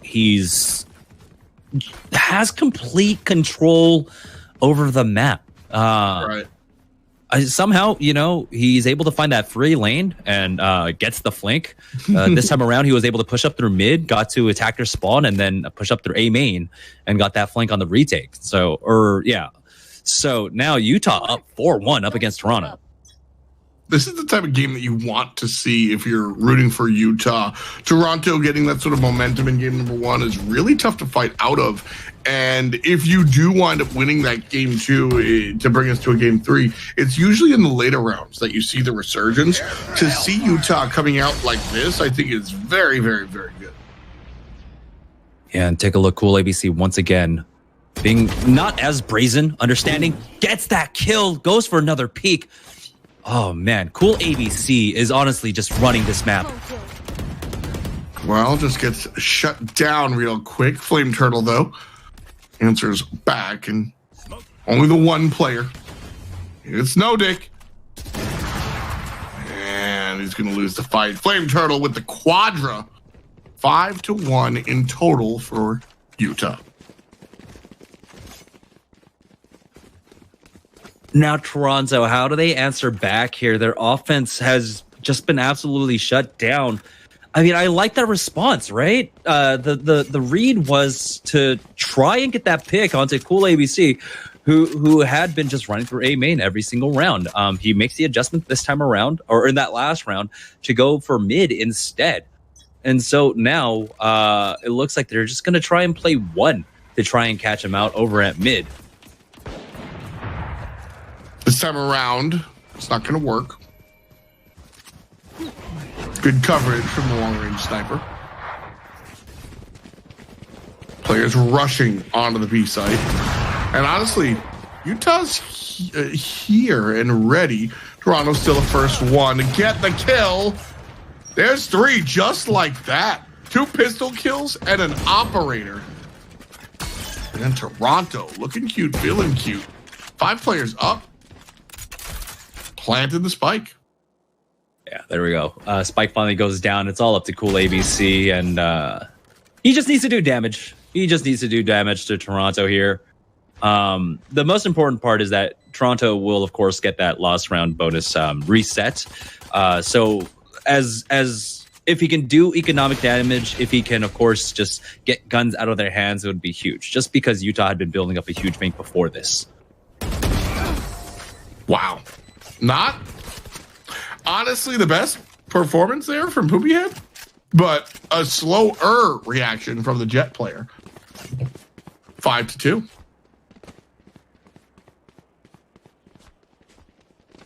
Guns abound. Long range from No Dick. No ops on the side of Utah. Scratch that. Koblar will have one. Yeah, so like I said, Cool ABC needed to do more damage there. He needed to get those exit frags, as now Toronto have an excellent springboard to try and get back into this. Being able to save almost every gun there, and all that equipment was huge for them. Pharaoh starts it off, taking out Cool ABC first. All of a sudden, Toronto's 8th round looks a little bit better for them. Molotov up on the top line. You can see the player running away from up there, so safety, at least a little bit. Trouble is the smoke grenade comes down, and Poopy head, you got the bomb. yeah. He heard me. Hey, I didn't, 2 rounds in a row, though. I think he's had to be reminded that he's got the spike. you're not lying. I bet you that's how the comms Oh, go. no. Is it just like this? Andy versus the world? He shouldn't get it. There we go. Okay. But that left a huge window, right? That shouldn't have happened. The simple fact that Poopy Head is memeing a little bit too hard, I think. Maybe. Just a little bit. Just a little bit. The crosshairs certainly, crosshairs are like keybinds in which they're personal, man.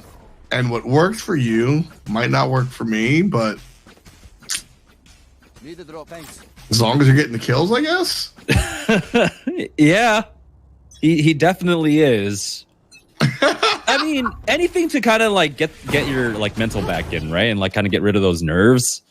And it looks like those nerves are gone for him. And jokes aside, that can be a real thing. Like just having fun in order to get rid of the like I just got caught at the principal's office feeling, like, oh no. Here we go. Yeah. Rubbery knees. All right, he's gonna run it back though. What? Nice. Get out of my I way. didn't mind the use. You got one player.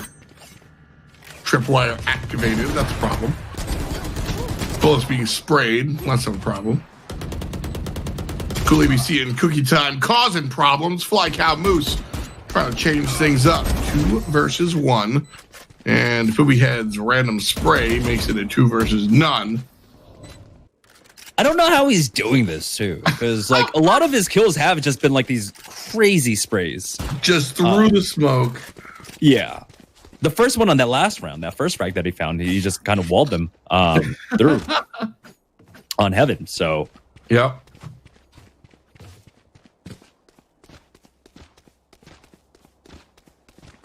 all right, now Toronto. I mean, this is very similar, right? To what happened the first map for them in that first best of 1.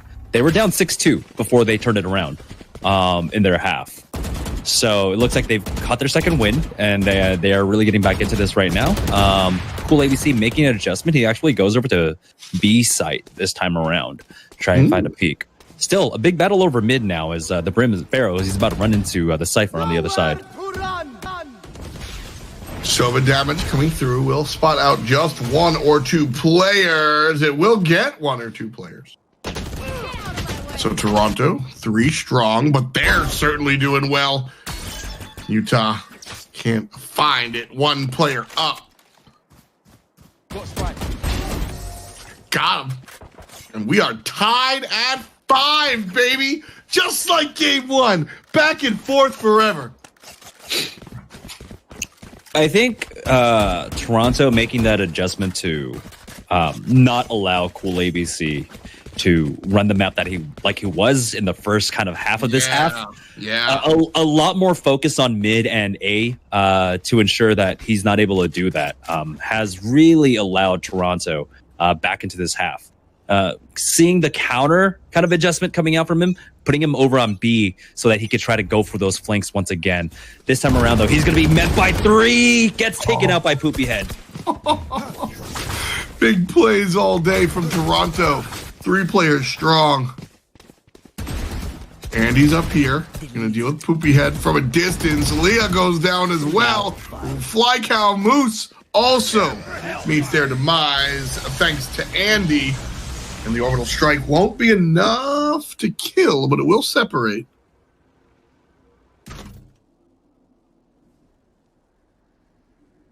Utah have all these players. Toronto are only 2 strong. They're trying to play it decently. Andy has all eyes on this guy. Oh no! Can't lose that one. No charges left. He had the recon dart and everything. Yeah, he's getting hit also by the shock dart. He will go down. But like I said, you know, starting off on the offensive side, you're already happy with 5. If they could pick up the 6th one, that would be massive for them. But they've got a good economy leading into it, so they're able to force up here pretty effectively. It's going to be a 1-op though, up against the 2 of Utah's. Oh no, they actually opt to get rid of the op so that they can have the rifle buys. Interesting call. You better hide, old man.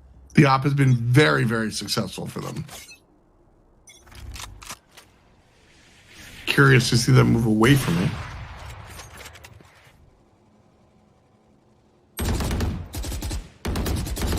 Baron's going to start us off by picking off 2. Cool ABC. They do get rezzed, but Pharaoh kills him again, and the one that rezzed him. Pharaoh's still alive. Cookie Time able to find no dick. Flycat moves, gets the res. Utah 2 up. Pharaoh on a tear. 4 behind this player's keyboard. Sees ahead, turns the corner, is unable to find it. Andy gets down Pharaoh the first third of the round. And all of a sudden, Utah, 1 man left. It's a flank.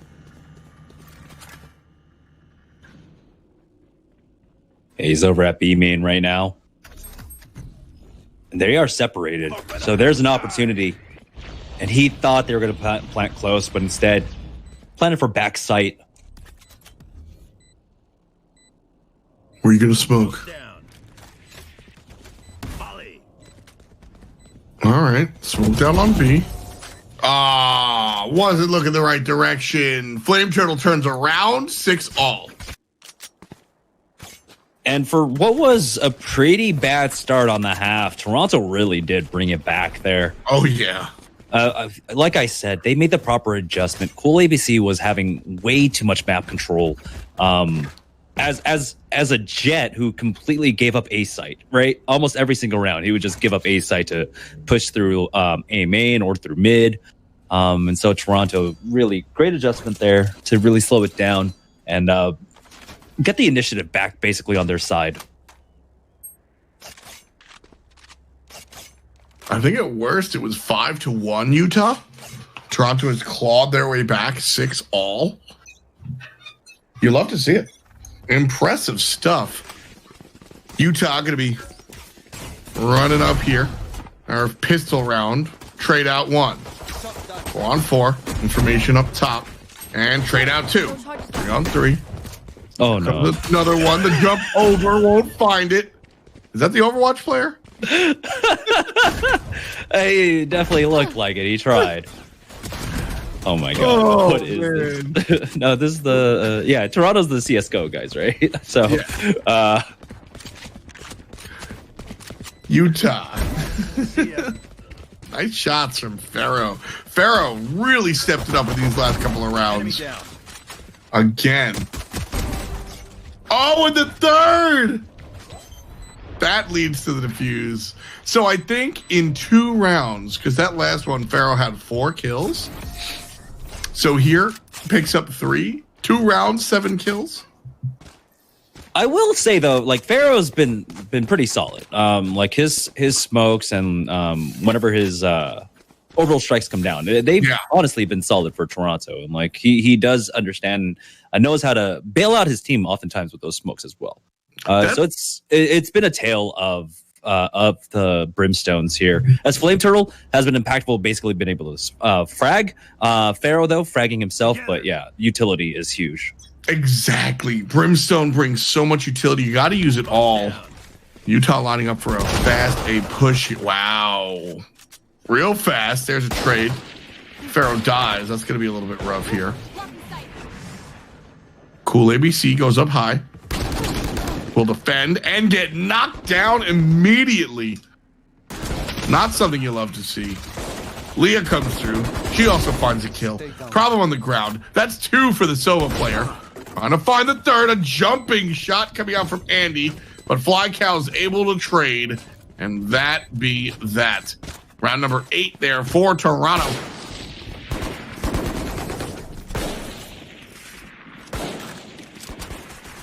Ouch. I do like how Utah approached that though, right? Not trying to play default, just going full rush A at that mode. And so they secured the bomb plant at the very least. We're able to get a couple frags. And so take a look at this buy though, coming out. And so Utah are going to try and contest Toronto, but we've got the Marshal along with the operator in play versus the solo operator for Andy here. Keep up.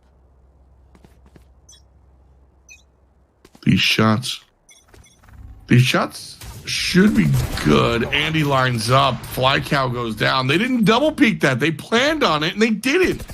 Oh, and Cool ABC found one himself as well, and everything just going south for Toronto right now. That was odd. Andy finds another one. You had 2 players lined up there, and then they both walked away and individually took the shot. That's not how you play that. Utah, that's exactly how you play that. Flawless victory. 7-8. Toronto lead. That round did not go their way. Not at all. And now it's a free operator, or second operator for Utah there. They didn't have to do much for it. So now Toronto can really find themselves in the back foot here. How do they challenge this? What do they do to try and get rid of a double op? You need at least one.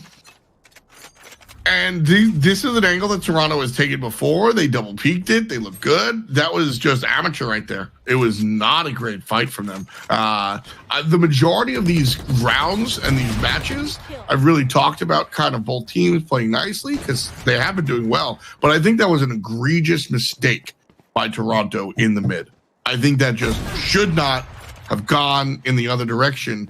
And not only do they lose that round, but all of a sudden it's 2-on-5, Utah favor, ready to tie it up at 8. Yeah, this is devolving once again to kind of the like pub star play style right now. I mean, like Cool ABC is just completely embodying it. He's walking around the map like there's no cares in the world. He will finally go down, but that's I feel like that's just how Cool ABC's been playing this entire time. Just pub star. Exactly. And to a certain extent, I think that's how you have to play the Jet because of, you know, I was talking about how with Jet, that first game that they played in the evening, he's playing defense but pushing up into the offensive brains. And like, you kind of have to have that mentality with a Jet because if not, what are you doing with your dash ability? You know what I mean? Like if you're going to use the character, play a different god if you're not going to go look for those aggressive picks that you dash back to safety in. But so I like the approach. Poopy head with 2. Toronto jumping back in. Yeah, Poopy head answering. Pub star for pub star at this point. As you can't allow Cool ABC to just have run of the map, right? You have to challenge him. You have to basically answer kind for kind, and that's what he's doing. So again, it's devolving to what we saw in map 1. This is devolving to what we saw in map 1, where it is just full pub star mentality coming out from everyone. ND gonna go back for the ult. Not gonna find it. One player still lurking in there. Here's the turnaround. Pistol is good. Toronto, love potion number 9. And we're going to jump into our 19th round of the game. 18th. I can't math. Yeah, I think we're kind of both in the boat where we know it's going to be a long slog. Oh, no. The way that they're just trading back and forth. Even if this is a quick one, I still couldn't add 9 and 8. 9 or 8, though, that's kind of the crosshair distance that Poopy has running on this one. Could be a big molly. Doesn't actually hit anyone. Oh! Nice peek. We do love it. Toronto's still up. Flame Turtle by himself. Utah, everybody in general by themselves. Spike going to be dropped back at base. Flame Turtle wins one fight.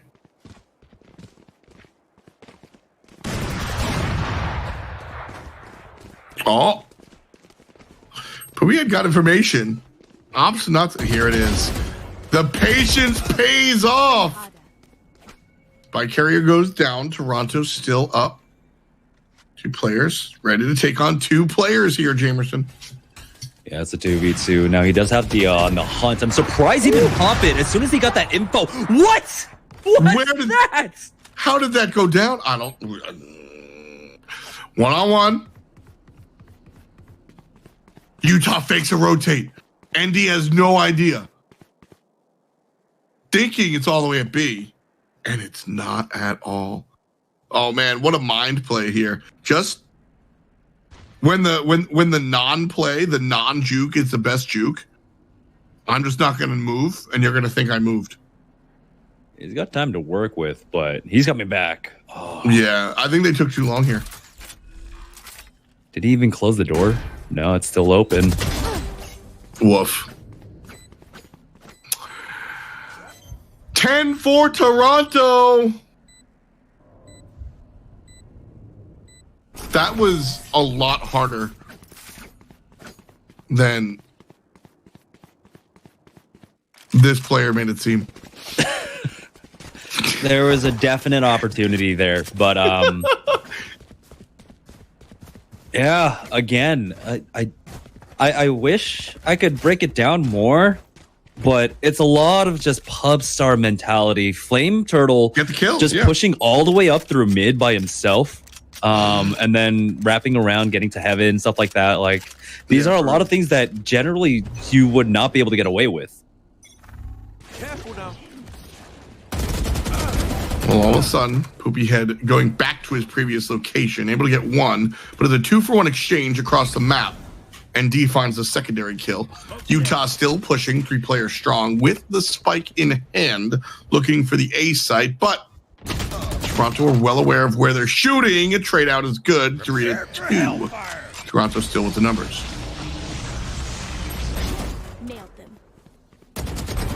Oh, cool ABC, finding 2 right there as Flame Turtle. Oh, man.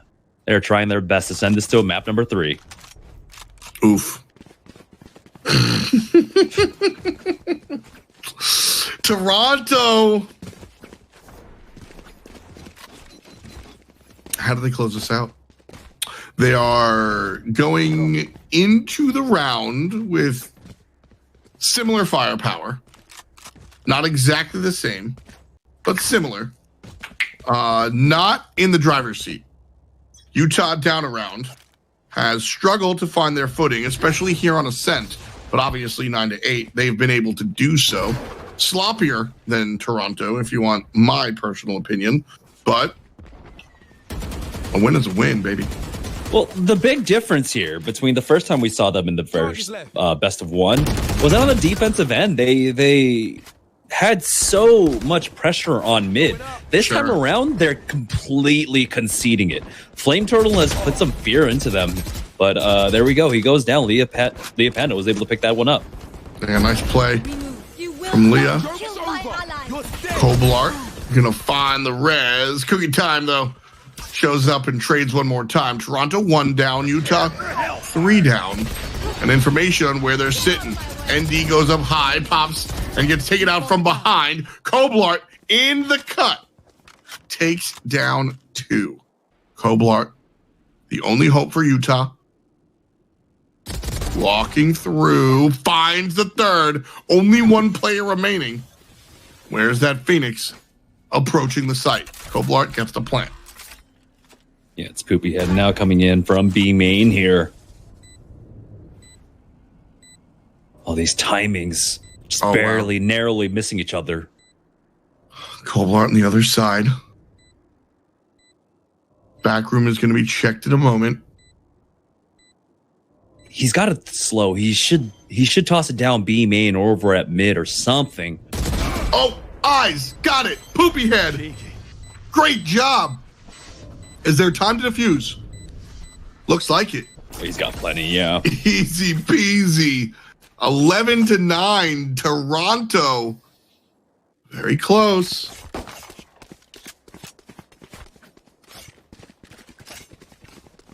Despite that win, though, if they want to like force up, it's not going to be like a complete full buy. We're going to see like Guardians and Bulldogs, or see exactly what comes out for them here. Is the only thing that separates the Guardian, because Guardian, you get a one-tap headshot. It's really just you only get 2 shots before it all goes to hell with the spray, right? You get and then everything's nuts. Is Guardian versus Vandal? I mean, it's just as good, right? It's just a matter of how good you are. Going up. Vandal, you have the opportunity to get that second headshot if you miss that first. You know, it's much more likely, especially with the rate of fire and like a spray transfer. Wow, Utah having one of their better rounds. We gab over it about stats. My mistake, folks. Utah trying to bring themselves into the double digits here, and Cookie Time jumping up and around. There's Andy hacking the planet. 2 players up for Toronto. All 5 for Utah. I think this is round 10 for the red team. Yeah, it should be. It's a full save coming out from Toronto at this point. They're all the way over at B main. I don't think they want anything to do with this at this point. It's about, of course, the real back and forth between both teams now. That economy is really suffering on both sides. So if they really want to close it out, they've got to maintain any semblance of an economy. Oh. 1 and 2. Leah's able to find Andy real quick.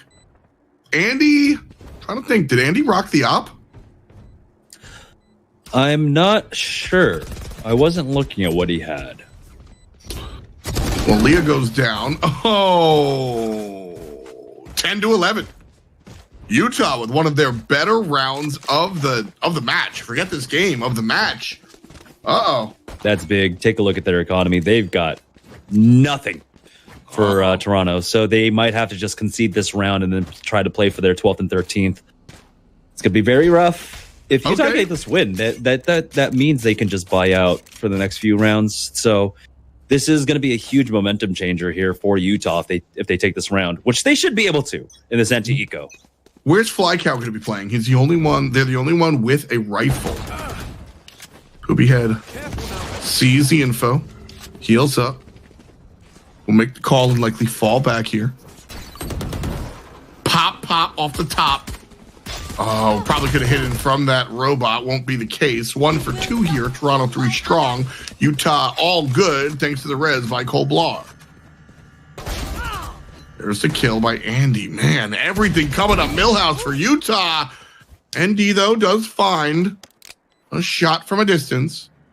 Nice work with the 6-shooter. And walking his way back in. Misses 1. Hides. From behind. Tied at 11. Yeah, and they needed an almost lossless one there. As you can see now, their economy means basically they just buy out, and every single round is going to be a full buy until Andy does that. He buys the operator, so it might be a little bit tight for like the final round if it goes down to a 25th one. Sure. But yeah, Utah are looking really good here for the remainder of this, while Toronto are just going to try and scrape by. You can see no money left over for a few of them.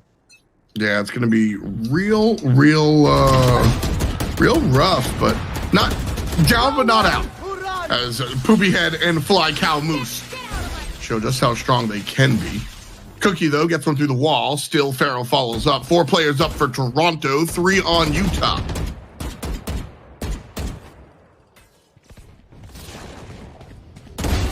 Pushing up through mid. Poopyhead. Oh, no.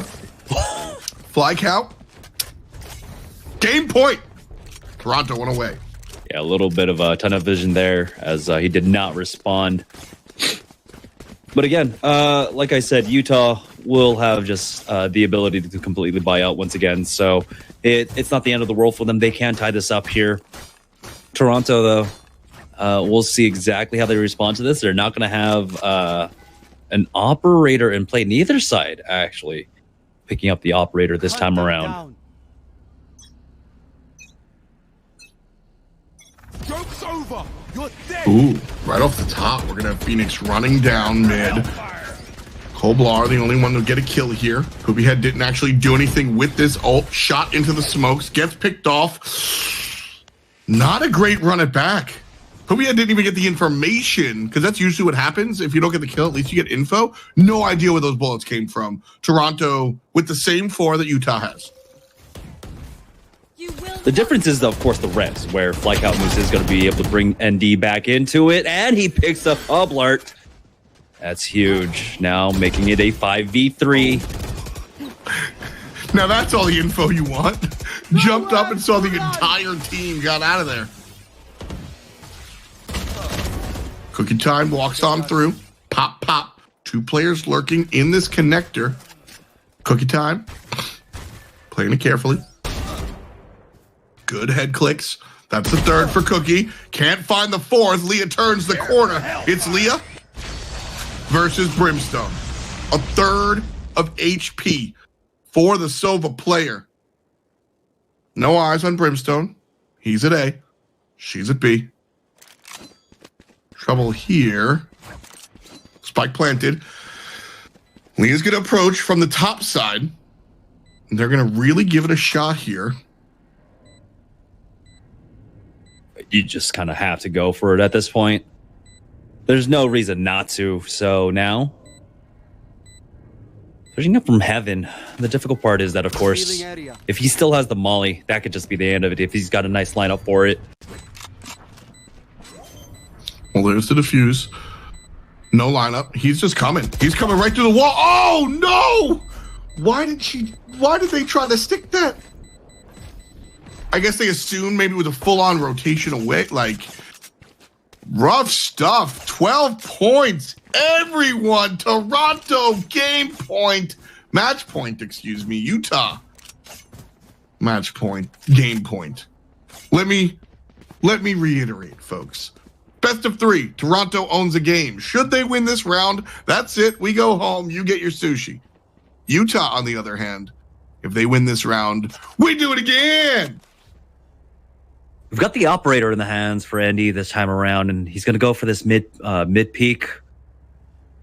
We'll see. 2 people waiting on the opposite end to challenge him here. This could just set the entire pace, and this might be the clincher. ND lined up. Smokes come down. Can't find the kills through the smokes. Bad control. Koblar starts his team off to a good lead. 5 players remaining for Utah and only 3 for Toronto. Flame Turtle finds one through the smokes. There's a kill for Toronto, but it's answered back easily. Pharaoh, the good guy. 2 players up. Looking like we're going to a game 3. Utah, they've got to deal with ND. 1, can't find the 2nd. Dashes around. Doesn't want to break this glass just yet.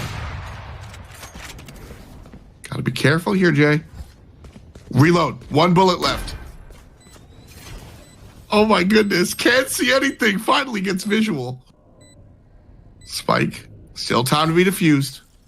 It's 1 versus 2. Oh, turn around! We're going to a game 3. Oh, man. Utah really able to claw that one back. But again, it honestly, 2nd map in a row where it felt like it just devolved again into just kind of pub star match here between both squads. And there you go. Cool AB started off really strong for his team. I think Flame Turtle really came in to try his best and anchor that for Utah. And if it weren't for his presence there, but I think ultimately there in that last round, Koblar able to just get the blind spray through smoke to pick up 1 was huge. And it all just kind of went downhill for there for Toronto.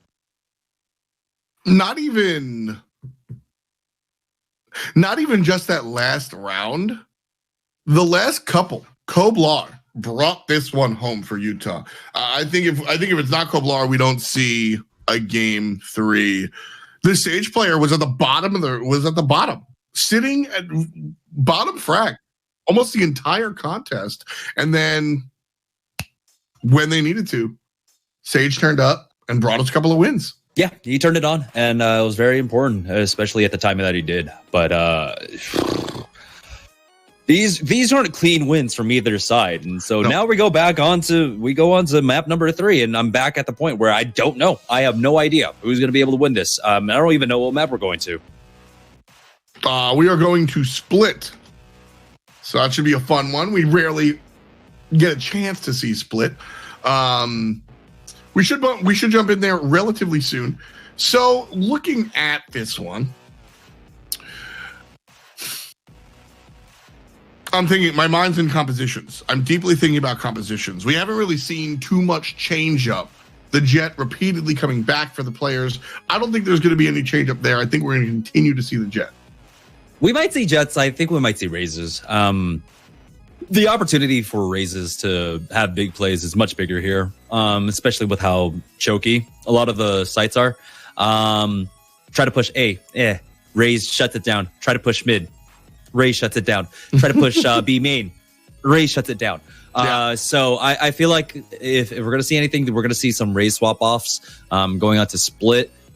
I just don't like Jet on this map. I do not like Jet. I don't think she has the same kind of opportunities. She doesn't have the same kind of cheesy peaks that you are afforded on Ascent. So definitely looking at that.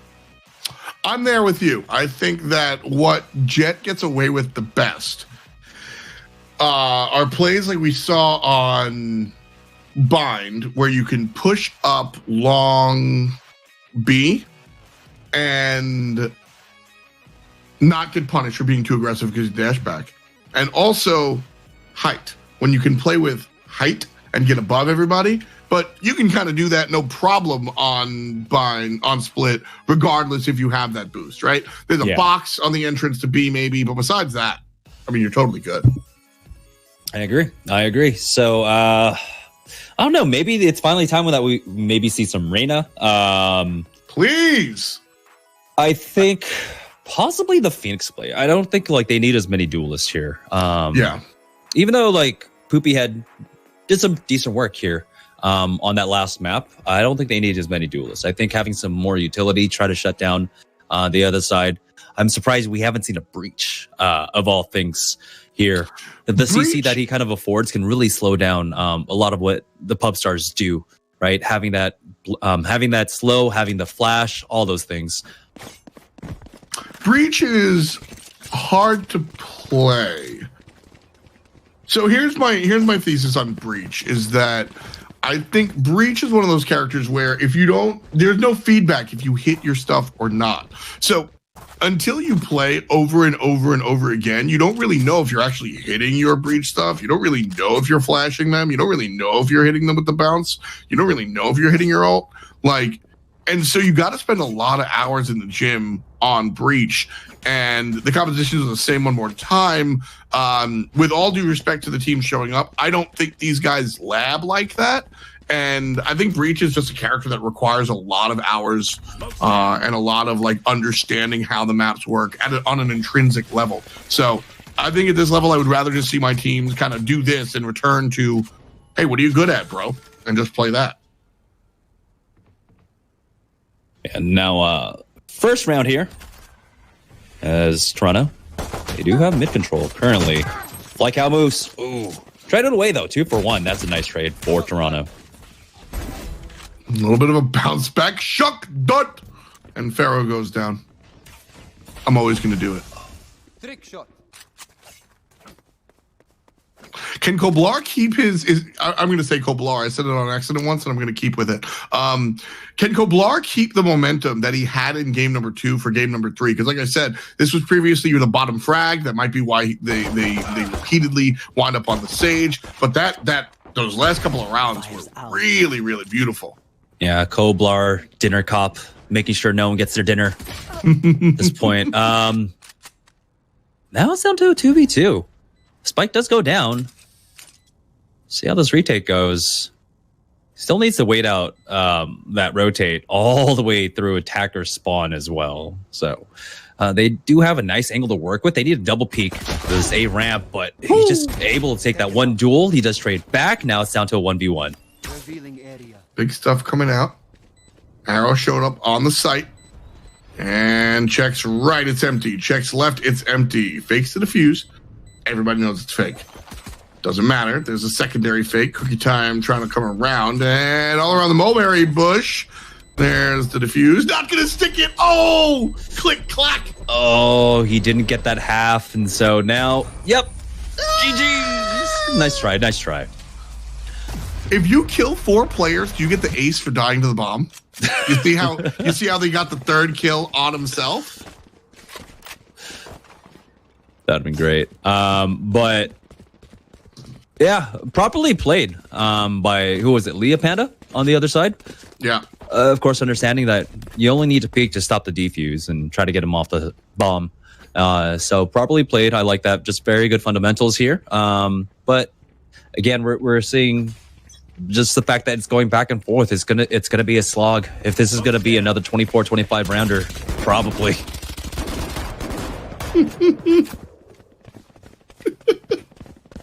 One kill already.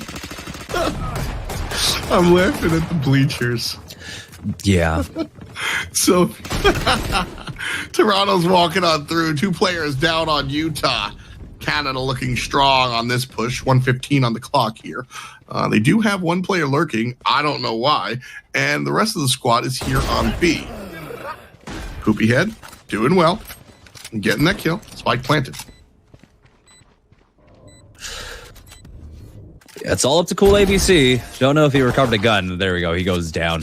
Could have walked away with that stinger. Would have been pretty happy, but there's going to be 2 rounds on the board for them, and it's rifles in the hands too. That's the most important part. That going into this 3rd round, that they're not coming in with SMGs. It's going to be full rifles down the board, and so it's not an uneven trade. Toronto doing a really good job there at this point. So Utah down 2 rounds to none. What I was laughing at before was apparently the boys on Utah told their SOs that they would be done about an hour ago. I'm pretty sure we have another hour and a half of competition here, Jamerson. Yeah. Do you think that's weighing on Utah's mind at all? That's 100% gamer timing. Honestly, at this point, they can't even be mad at them because I'm pretty sure they've, come up against this before. So it's kind of their own fault for believing them. What a nice lure coming up from Cool ABC. Picks up 2, gets a 3rd before he finally goes down. Wow, Koblar looks good there. Defenders are going to win. That's Utah's first round of the map. So a nice resurgence here, perhaps. Would love to see Utah win this one again, bring us to an even 2-2.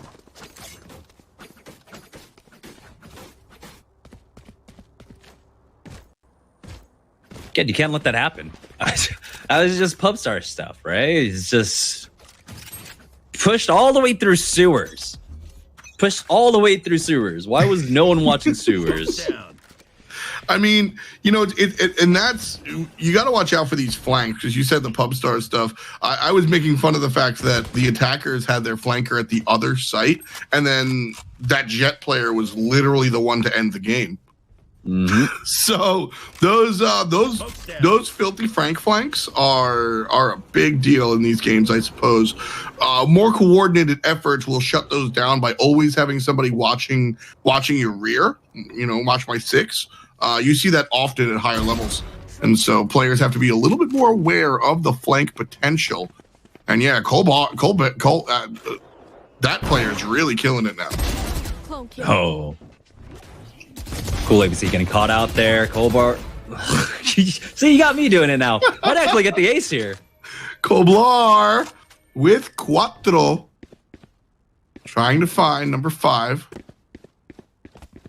2 players here along for the ride. Guarding the spike. No reason to move. There it is. Ace of Koblar.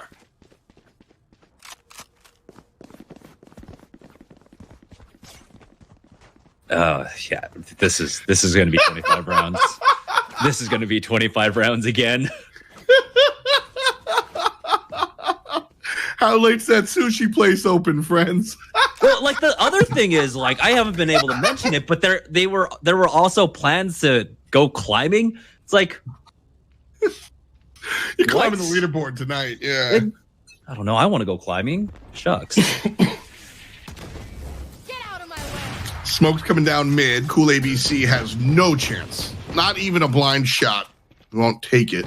Backing up, Toronto now still in the middle lane, looking towards nowhere. Utah reads B. Toronto hasn't really given that up just yet. Still pushing. One goes down. Nice trade. 4-on-4. Oblar ready to go. Andy. 3 for him. Defenders win 3-2. And we'll continue on to round 6. Yeah, solid hold there. Very nice coming out from them. At this point, though, you got to imagine that, either side are 100% reading Twitch chat. They know what's going on. So Toronto's sitting here intentionally losing to make to get Utah in trouble. yeah. So that next week they'll have an easier time. And Utah 100%. Exactly Utah 100% knowing that, like, if they lose this, they're never going to hear the end of it. You can't mess up plans and lose. You gotta win. I have been there, done that, got a t-shirt. Oh man. Mid seems still to be the push here. Oh wow, nice flick. Dude, That was hot. That was legitimately dope. and he finds a nice little angle around the Molotov as well. The smokes really mess him up, though. As soon as these brim smokes come down, Cool ABC really can't find anything after the fact. Nice try with the shorty. I commend the thought process there, but not going to be the do here, unfortunately. And so 45 seconds to go. Utah with the one-man advantage, 4-3. Toronto spiked up, ready to play A. Utah far away. There's the pickoff. Flame Turtle gets traded out. ND pops up to the odd angle. Looks to heaven. Gets him in the knees. ND by himself one more time. Beautiful shot. Oh, the sweaty angles and the tactical crouch. Cool ABC coming through in the clutch. Yeah, Flames are really setting that one up because of the rotate coming out from Toronto. Being at top of A ramp, I believe he was able to hear them running through attacker spawn. And so that's why you saw Utah respond very quickly there for that rotate. So it all just came down to Flame Turtle shutting them down, slowing them down. Most importantly, getting that first kill and trading away, and then allowing the rotators at heaven to set up. Players opting to play it fast. That just means we get to the 4-on-4 quicker. Rez is good, but Pharaoh returns it. Now a 5-on-3. A beautiful exchange here for Toronto. You love to see that Sage play. That's the ideal Rez, right? The flank is good. Cookie Man gets Leah. Yeah, I like how Toronto are approaching this. Not giving as much respect as they did over mid. Sometimes you just can't, right? They just kind of need to push up and go aggressive, and that's what they did this time around. They just went right through, pushed up through heaven, over to B main or over to B, and they got the round win. Trying to slow play over at mid is, I think, a disaster for either side.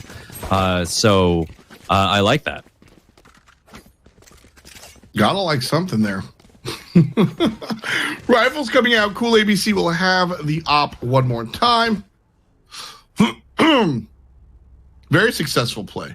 And Koblar, like we said, game 1, game 2, the end of game 2, and all of a sudden here in game 3, Vince McMahon falling off the seat like the full you know what I mean? Yeah, like, all eyes on him right now in chat. I wonder if I wonder if he even realizes it or not, because the performance, jokes aside, not even trying to play into the narrative, is crushing it. Double kill, just like that. I think, and that's bomb down too. Yeah. Oh, I think he realizes he's in trouble. Pop around the corner, and he's waiting close. Koblar from afar. Leah takes him out in connector. Koblar gets one, can't make the trade. Defenders still take it.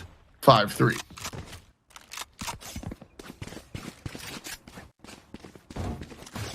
Sarah, I'm just gonna let you know I want sushi as well. My girlfriend is vegan, so we don't get sushi often. I feel you. I feel you. You know, I'm thinking about it. I'm thinking about it now. Same, big same. Oh man, it's 11:30 here in Atlanta. There is a place to get sushi after midnight. It is a gentleman's club. So I don't know how I feel about like fried food at like a gentleman's club. Okay, but sushi at a gentleman's club. you got to come to Atlanta. That's all I'm gonna say. That's true. Toronto. Things are different. Trying to fight into this one.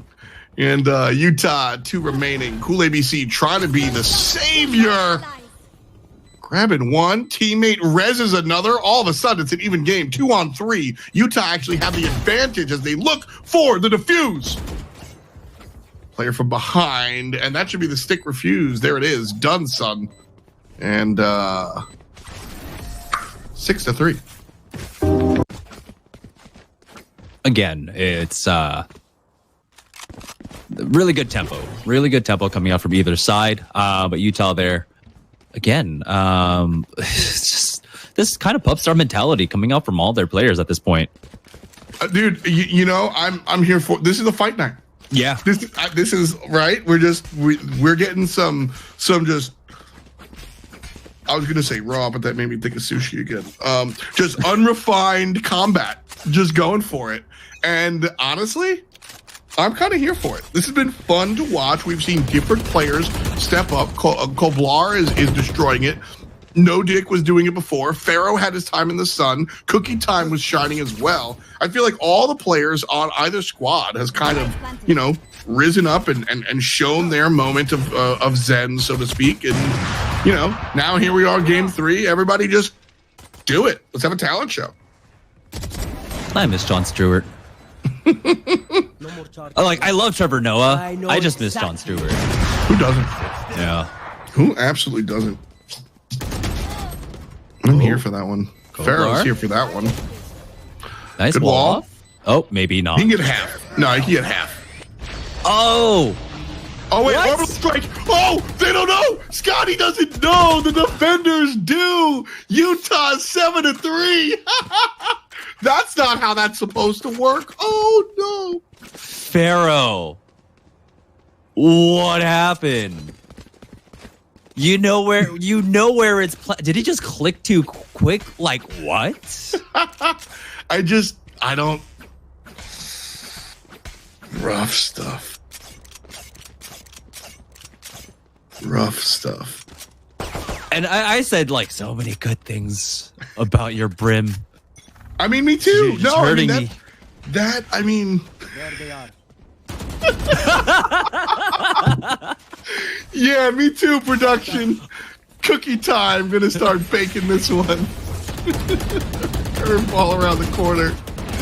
Koblar working to make this one happen. All these smokes here. Poopy Head gonna cut off the downside, go on the top side, trade out there. Cool ABC with the sniper shot. And Andy pops it, goes up high. This is really the odd angle if you do it every time. Misses the shot, goes to the gun, cuts him down. Cool ABC is waiting up top. It's a 2-on-2. Yeah, they did commit that res into it. So Pharaoh's back, but he goes down and he gets the info though. At the very least, it's gonna be the Cypher pushing in from A main, and it's all ND versus the Cypher. Andy, going down low. I got the spike. Oh, yeah, that must have been confusing. ND and Andy.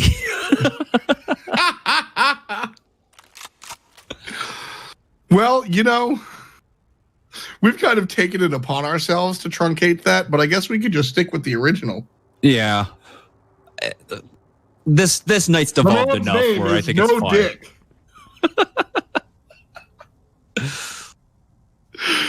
Oh my goodness! 10 Wait, rounds he hasn't in. planted this entire time. No, he's I been just walking realized around looking that. for. Yeah, he's been faking the flank, and so Spike goes down.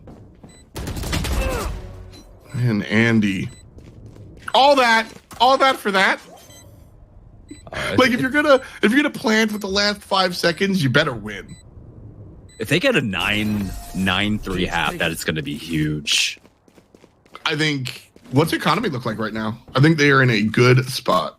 Yeah, definitely. Full buy for them. It's going to be a force up coming out from Toronto. And I don't know. We've got ADMR,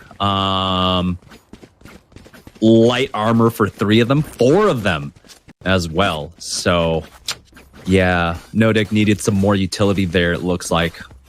That's rough. That is rough. As a dog would say.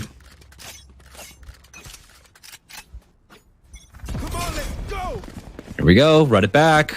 Gotta go for the peak. Waits it out. It's a smart move just because the first shot's going to come out. Goes upstairs. Gets the back.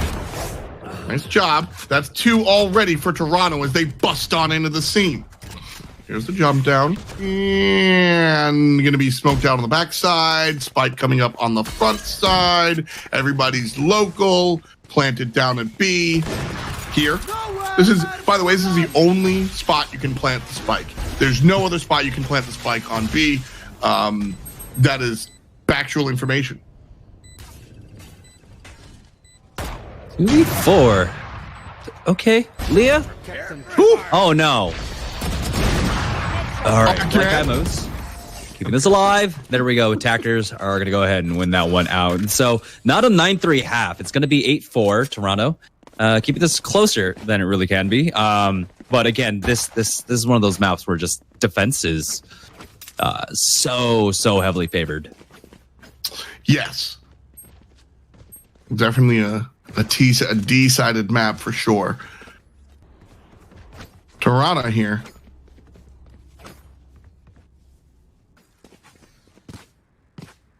I mean, this is the round. If you want to bring us to another 25-round game, Toronto, this is the round you got to win. If Toronto wins this, it puts them at 5. They're likely to win the next one. It puts them at 6. And the way they've been playing, I honestly think that they win that 7th round, bringing us to 8-7, and we're back where we started in game number 2. Quite possibly. Ooh, look at that. By the way, shouts to our observers. Awesome people. Follow the recon dart. And you can just see this push on the left side of those smokes, creating a wall, essentially. The gun not fast enough. And just like that, OMG, it's cookie time. 9-4.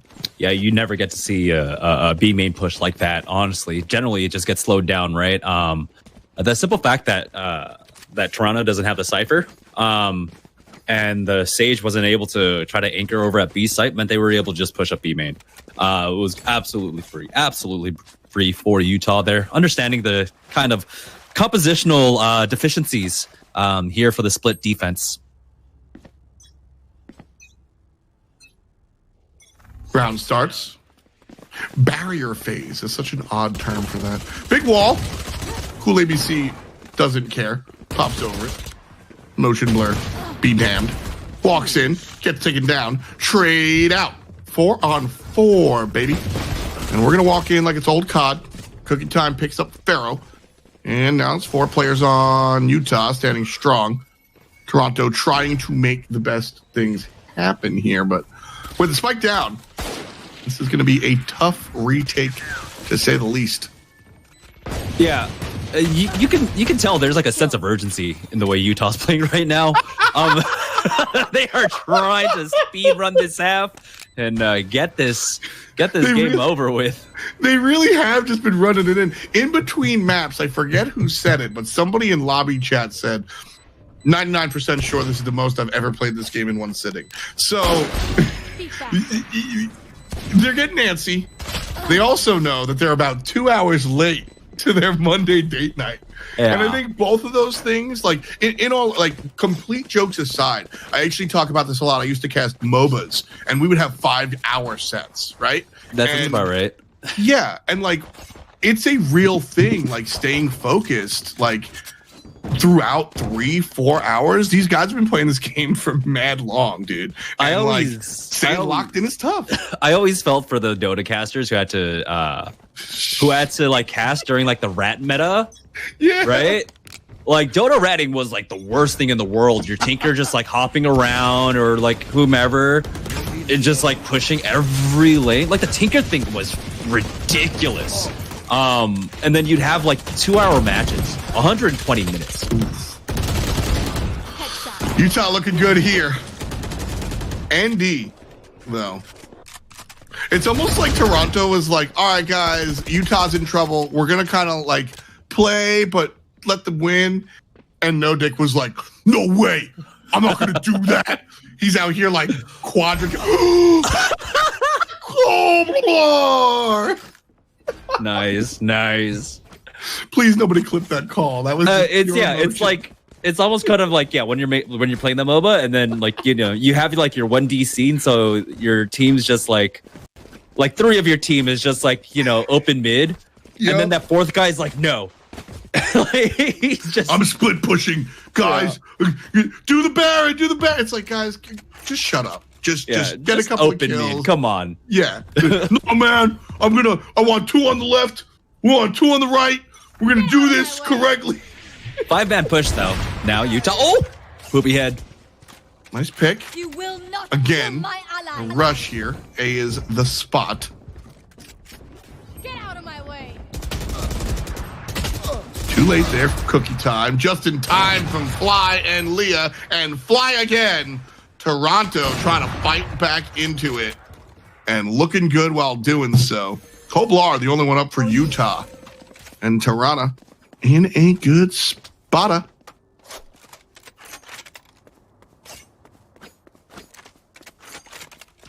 I just heard, I don't know if it's an actual song, but I just always remember from The Simpsons, Hello, Mata.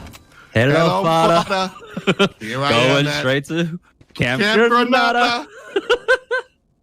That's, my family's Italian from Brooklyn, and that is, yeah. Is that a real song? Because I only know it from The Simpsons. So. Oh no, it's a classic. My mom used to. The whole Italian side of the family would sing it over and over again. Oh man, hello Mata, hello Fada. Oh. Here I am at Camp Granada. It's been a while. I bet you if I text my mom, she'll tell me. Oh yeah, 100%. Triple operator coming out from Toronto. That's fun. I don't know if you want to run the triple, just because of like the tempo that Utah's been playing, where they've just been full rushing it. They're gonna do that setup again, where they go ahead and do the recon bolt, get the info, and they push right in. They know exactly where he is, and that there's only one person on site. Oh, the push, the push, the push, the push. It's a mess. One player lurking has to make it all the way from A. Already been a trade out and then some. Utah 3 players up. They have a lead here by 6 rounds, but I think it might be cut short. 2 players standing for Utah. Good shots coming out from Koblar. Dies to the flames.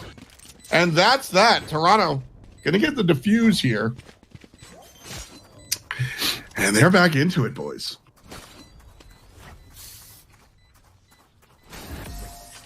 If they give us a map 325 rounds, it'd be so fitting. I'm so here for it. Yeah.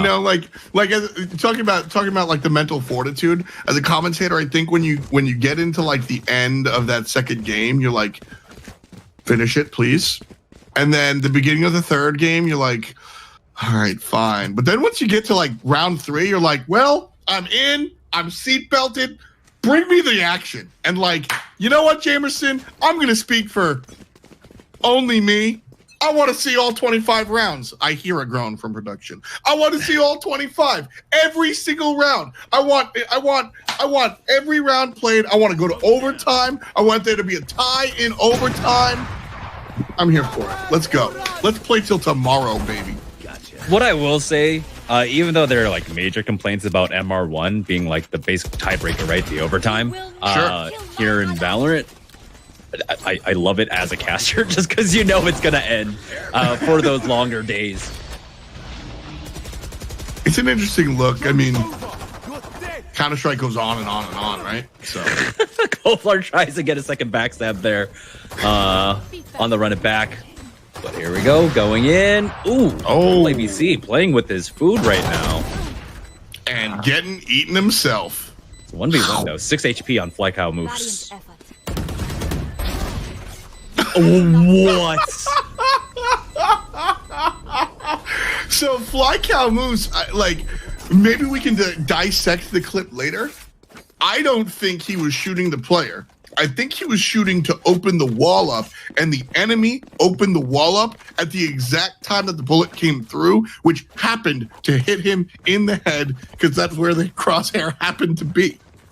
Yeah, this is where we like collectively cross our arms and tap our feet and look. And eat a chili dog? Are you there with me?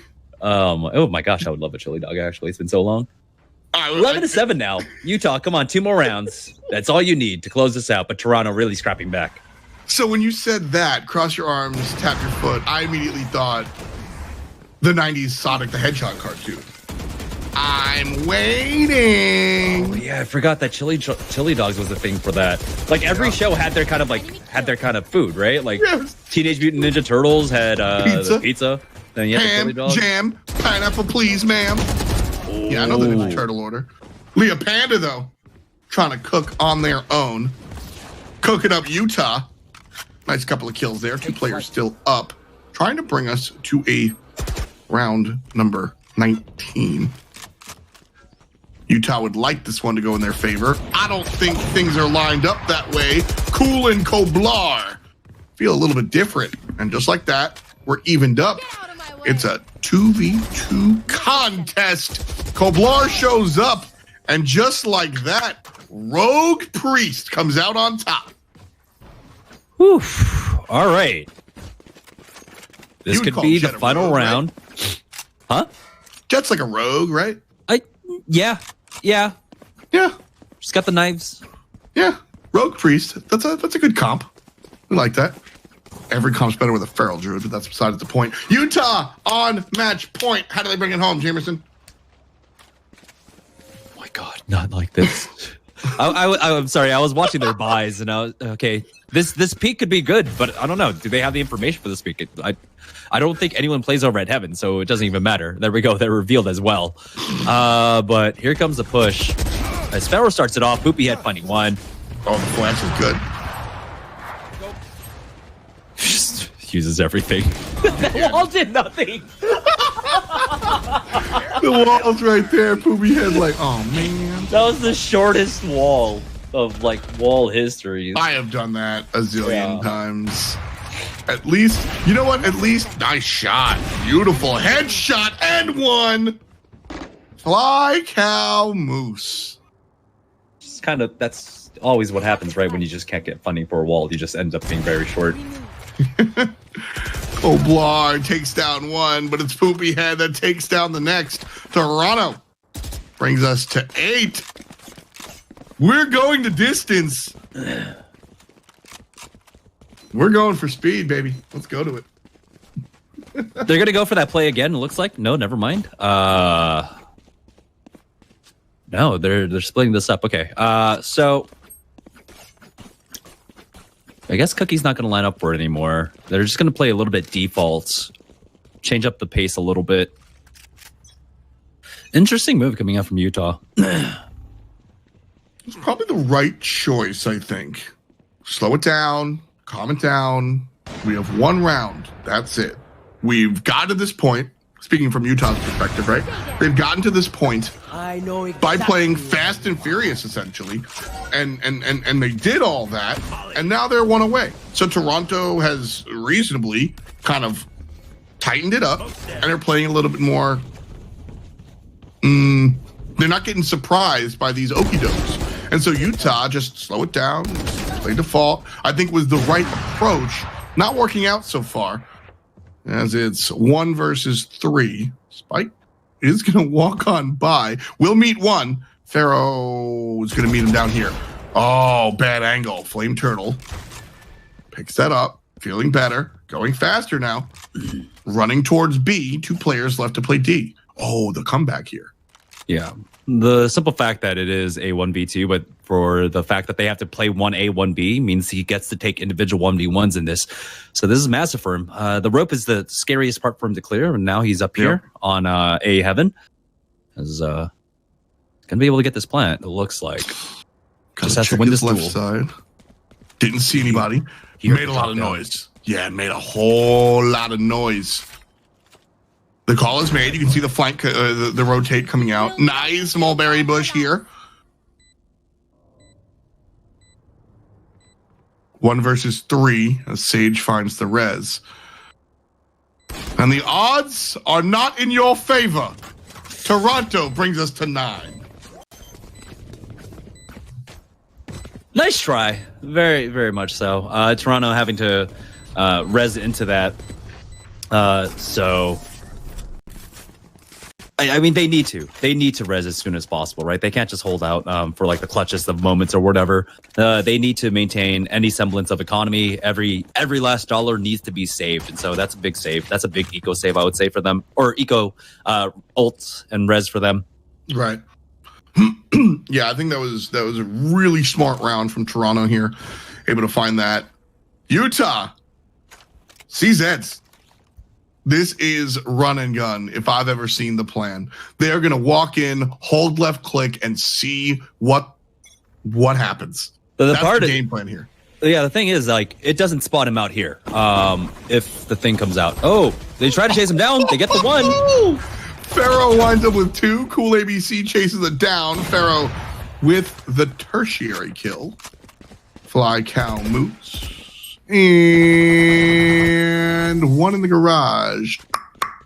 Leah gets the last kill on the Silva. And that's that.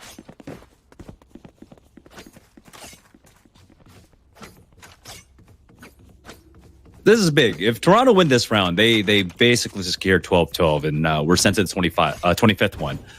12-12. 12-12. 2,500 is at best what they can do. So Utah, like, if they lose this round, they'll have a decent force at the very least if they end up losing this round. So we'll see. That was really good analysis. I was going to say that 12-12 was the password to get Megazord and Power Rangers for the Super Nintendo. That would be less good analysis. A little bit of information from the Owl drone.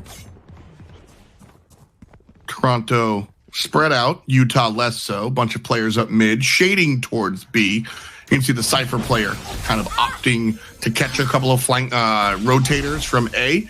And Koblar still in the mid. Brimstone has made the left side B, and now here's the right side B push in. Enemy Sage gonna meet on the backside. And now Toronto have to look for the retake because Utah are here. And the spike waiting to be planted. Oh, a different plant spot. Look at that. Yeah, I was wondering why they were taking so long to try and plan for that. Setting up this post-plant position, it is a little bit awkward. But here we go. Silva able to just shut down any kind of push that comes in from tree room. Or I say tree room. That's not tree room. I feel that. Ooh, nature. Pharaoh. Oh Pharaoh. Koblar's going to turn 1 back. Poopy head, though, answers. 2 players up for Utah. 3 up for Toronto. Andy gets 1. ND aims, fires, takes him down. Orbital strike will be strong. ND with 1/3 of HP. Back to the wall, back to the ground. Oh no. Oh no, the wall. Oh no, that's it. The defuse. Oh, the shot is good. Wait, and does he get Toronto. it? No. Yes. That's it. That's it. We're done. Utah takes the game and the round and the set and everything. Toronto gets reverse swept. That's why pros don't fake. You just had to hold it. You just had to hold it. But wow, I thought honestly the wall was going to be end of them there, and he would have been able to hold on to it. Honestly, I would have just held. Like that's your only play at that point. But yeah, congratulations, Utah. Ultimately, will finally take that win. A lot of fun. I mean, this is kind of what I want Collegiate Fight Night to be, straight up and down. It was just good fun watching these guys come out. In that game 3, things got fast and frenetic, and what was interesting was that it worked, Jamerson. Yeah. Bind is one where you just gotta hit it and stick it. Yeah, a lot of teams just, kind of just falter on those mid pushes. And I think just kind of going balls to the wall and just, rushing straight down mid and being able to do that. I love the tempo of the play, especially on how they focused around the B site. So it was really good for them. Lovely stuff there. And again, I mentioned this earlier on, but it was really fun kind of watching multiple people come through and find their success, right? Koblar was bottom fragging, then quickly he became the guy that we talked about the entire time. Cool ABC wasn't really successful playing back, but once he was walking up forward, all of a sudden we got more aggressive plays and we got successful shots from him. And then even across the way, Toronto looked pretty good. A couple of different approaches and different players doing their thing there. So I mean, that when you're looking at these types of games, that's what you want to see. You want to see everybody sharing the ball, so to speak. And I think that's what we saw here. Yeah. So I was impressed by both sides, even though like we said, a lot of the maps kind of just devolved into pub star mentality. It's good to see that these players can play with that confidence. And so regardless, we've seen two facets of both squads, being able to play very measured approach and then also just kind of just playing their own game. And it was refreshing in that regard. Well, all right. With that said, we do have a player interview here, which is going to be dope. We're going to talk to the man in the hour, the guy who kind of brought it on home. I guess I have to ask if I'm saying this right, but we've got Koblar. Congratulations on the game. Thanks, Am I saying your name right, dude? It's Koblart or Coblart or whatever works. Koblar is actually, I kind of like it. I kind of like Koblar. So we should. So you make the name up, so you can tell us how to say it. All right. It's Koblart. It's like Koblart Mall Cop. Okay, yeah. See, I made that reference, right? Oh, he's an inspiration to me too. I did. Oh yeah. So there we go. To us all, really. I mean, who else can be the king of queens, right? Congratulations on the victory here. You really stepped it up in that game 3. Talk to me about it. Yeah. We haven't I had no idea how to play the second map. Word. I've played it twice, I think, since I haven't really played since closed beta, and so we all knew how to play the third map, and so I think we really locked it down on the CT side. Yeah, good stuff. Yeah, I mean, it certainly did. You were out there fragging and everything. Jamerson, you got any questions here? Now that the game's over, what are you going to do after? I think I'm going to go. I think you saw Sarah You got to White say the right thing here. I got to go get her sushi, I think. I think that's the play. Those $30 that I just won, you're going to get some nice tuna. That's the call. I was like, listen, if he does not mention the sushi, I don't think he's going out tonight. So sleeping on the couch. I feel that. With the guys that you're playing with, this seems like to be a lot of fun. Is this something that you guys are gonna? Is this a club league, or is this something that you will take more seriously as the game kind of comes and rolls out?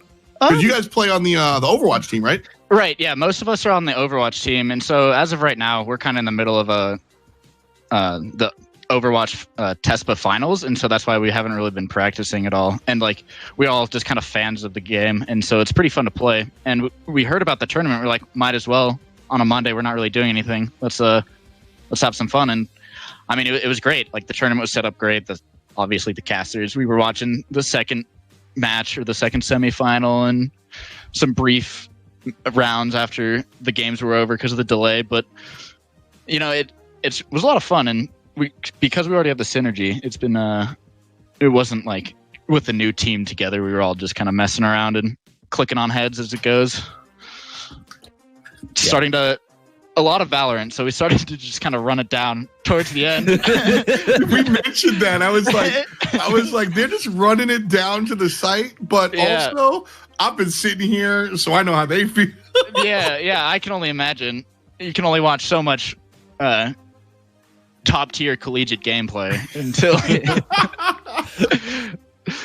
Like I said, I think people just appreciate it when it just comes down to being pub star and everyone's just like, my aim's better than yours, I'm going to ego you. That's always fun to watch. I agree, and it's fun to play that way too. I mean, watching the professionals play, it's like I don't have that patience to wait till or the knowledge of the game. But yeah, it was super fun to play, and I'm glad you guys were hosting it. It was awesome. Awesome. Yeah, man. We run it, we run it every week with you guys won, so you guys got to show up next week then. Like, Oh, really? Is that the? no, so that's the way we run another one on Tuesdays that kind of Okay. like you stay on the table, so to speak. But with that said, you can always come back. We Dominguez Hill has been on the show before, so it'd be sick to have you guys back. It was fun, but I won't keep you any longer. Yeah, I think I have to we go already get some have. sushi. Yeah, I think so.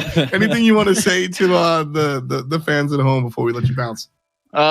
Good games to everybody. I don't know if you guys are all watching, but it was really fun. And thanks again for hosting. And at Sarah Whitebread, I'll get you some sushi. Don't worry.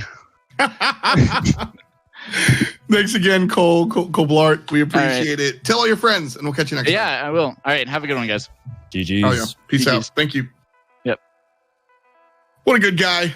Yep. Fun stuff. That is, man. Can I like on a personal note, the vibe of him in the interview, the vibe of the games. This is how I want Collegiate Fight Night to be. Like, I'm just one man with a giant team, but this was a boatload of fun, and like this is, Mondays suck, dude. Give me something good to do on a Monday night. I'm here. So. Oh man, if you look at chat right now, Sarah Whitebread, someone's in trouble. Oh no. That's what I love about delay, by the way. So this has been stewing. This has been stewing for a little while.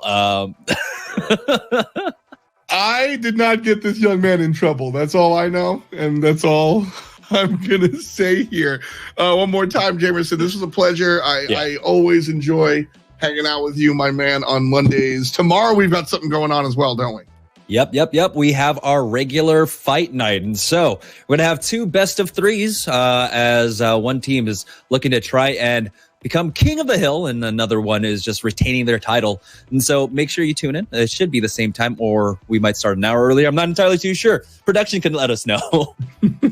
That's always the fun stuff. Right here on GiantSlayerTV, we'll be doing our regular fight night just like that. So again, thank you to the teams that came out. Shouts to University of Utah, shouts to California State, University of Dominguez Hill, obviously shouts to Toronto and University of Illinois. Those were fun matches. That's going to do it for us today here on Giant Slayer. Don't forget, we've got information on YouTube as well. You can check out all the stuff if you want to get better at Valorant or just hear me talk over cool videos. And Juked wouldn't be possible without the boys at Juked. Fish Sticks and everybody has been doing a great job. If you watch a whole lot of esports but don't know how to get everything straight in your brain, there's a calendar for that, and that's what Juked is, baby. That does it for us. We will catch you next time tomorrow or next week if you're just here for the collegiate stuff. Like I said, we appreciate you guys hanging out. Peace and much love to you.